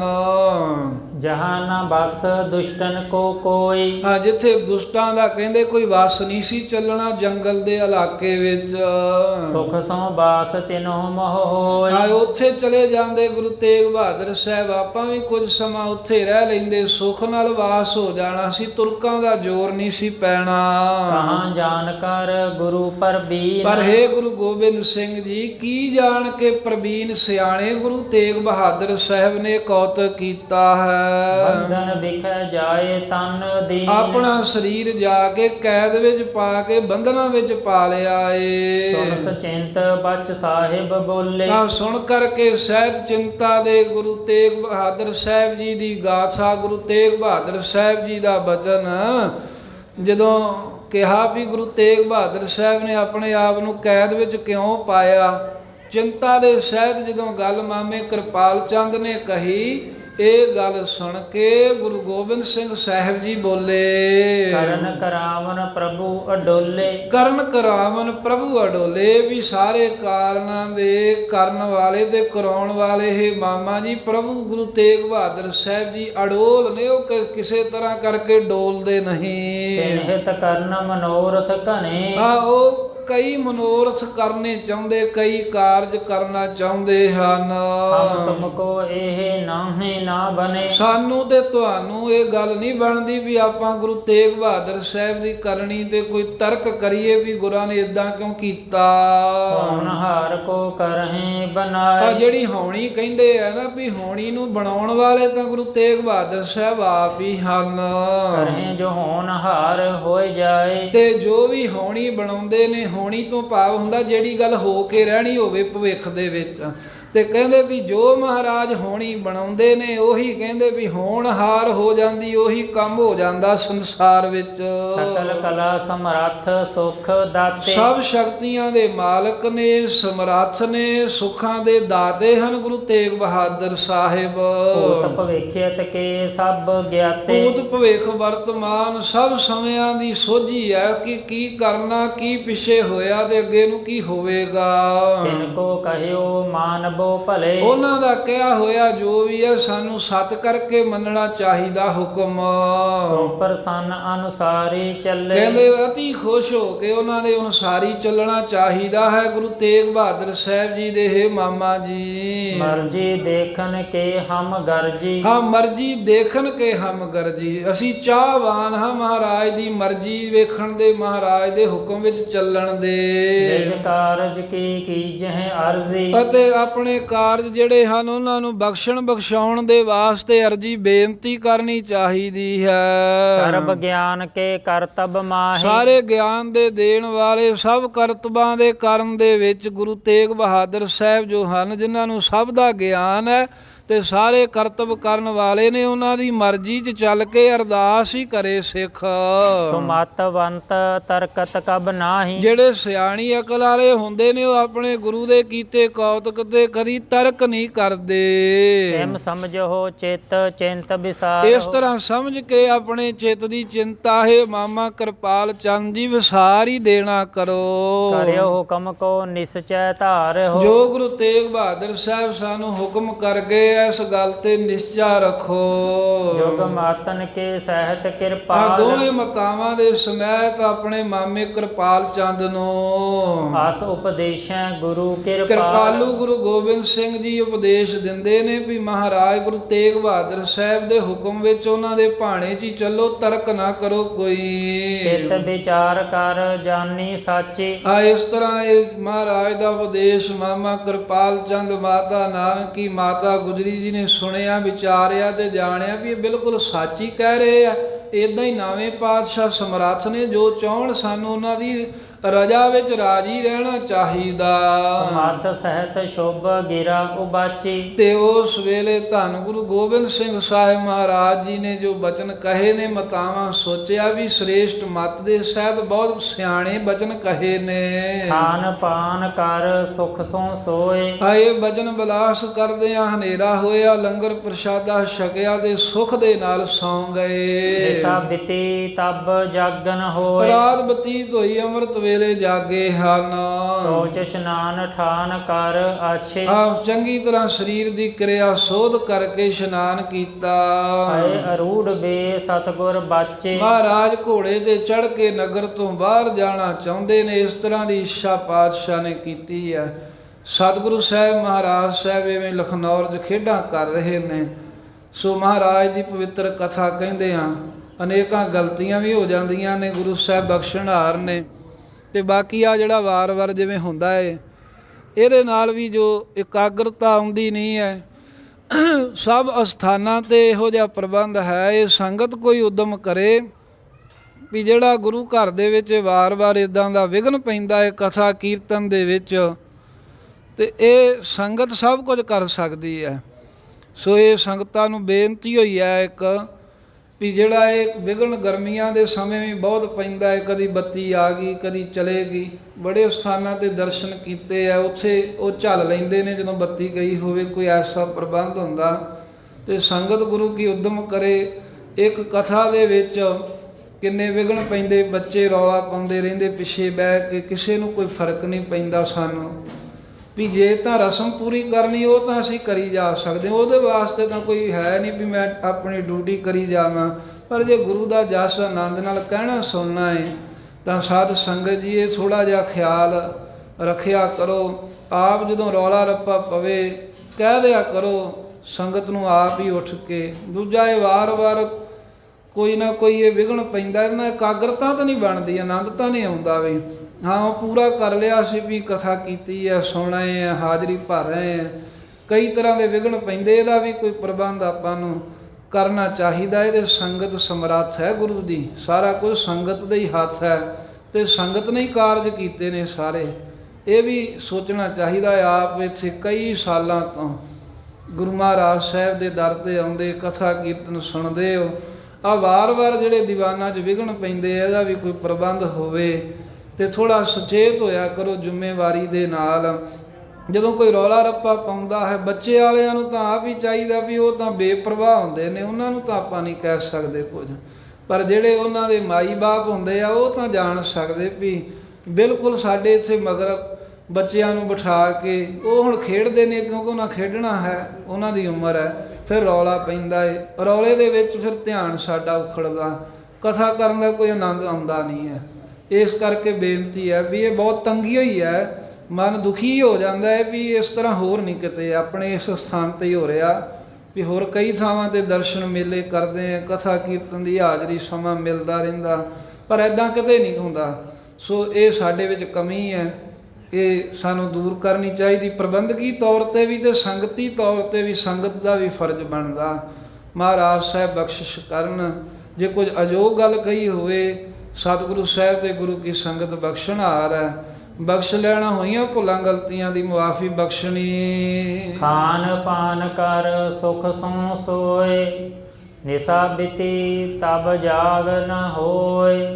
ਸੋਚ ਇਸ਼ਨਾਨ ਠਾਨ ਕਰ ਆਛੇ, ਹਏ ਅਰੂਢ ਬੇ ਸਤਿਗੁਰ ਬਾਛੇ। ਵਾਹਿਗੁਰੂ ਜੀ ਕਾ ਖਾਲਸਾ, ਵਾਹਿਗੁਰੂ ਜੀ ਕੀ ਫਤਿਹ।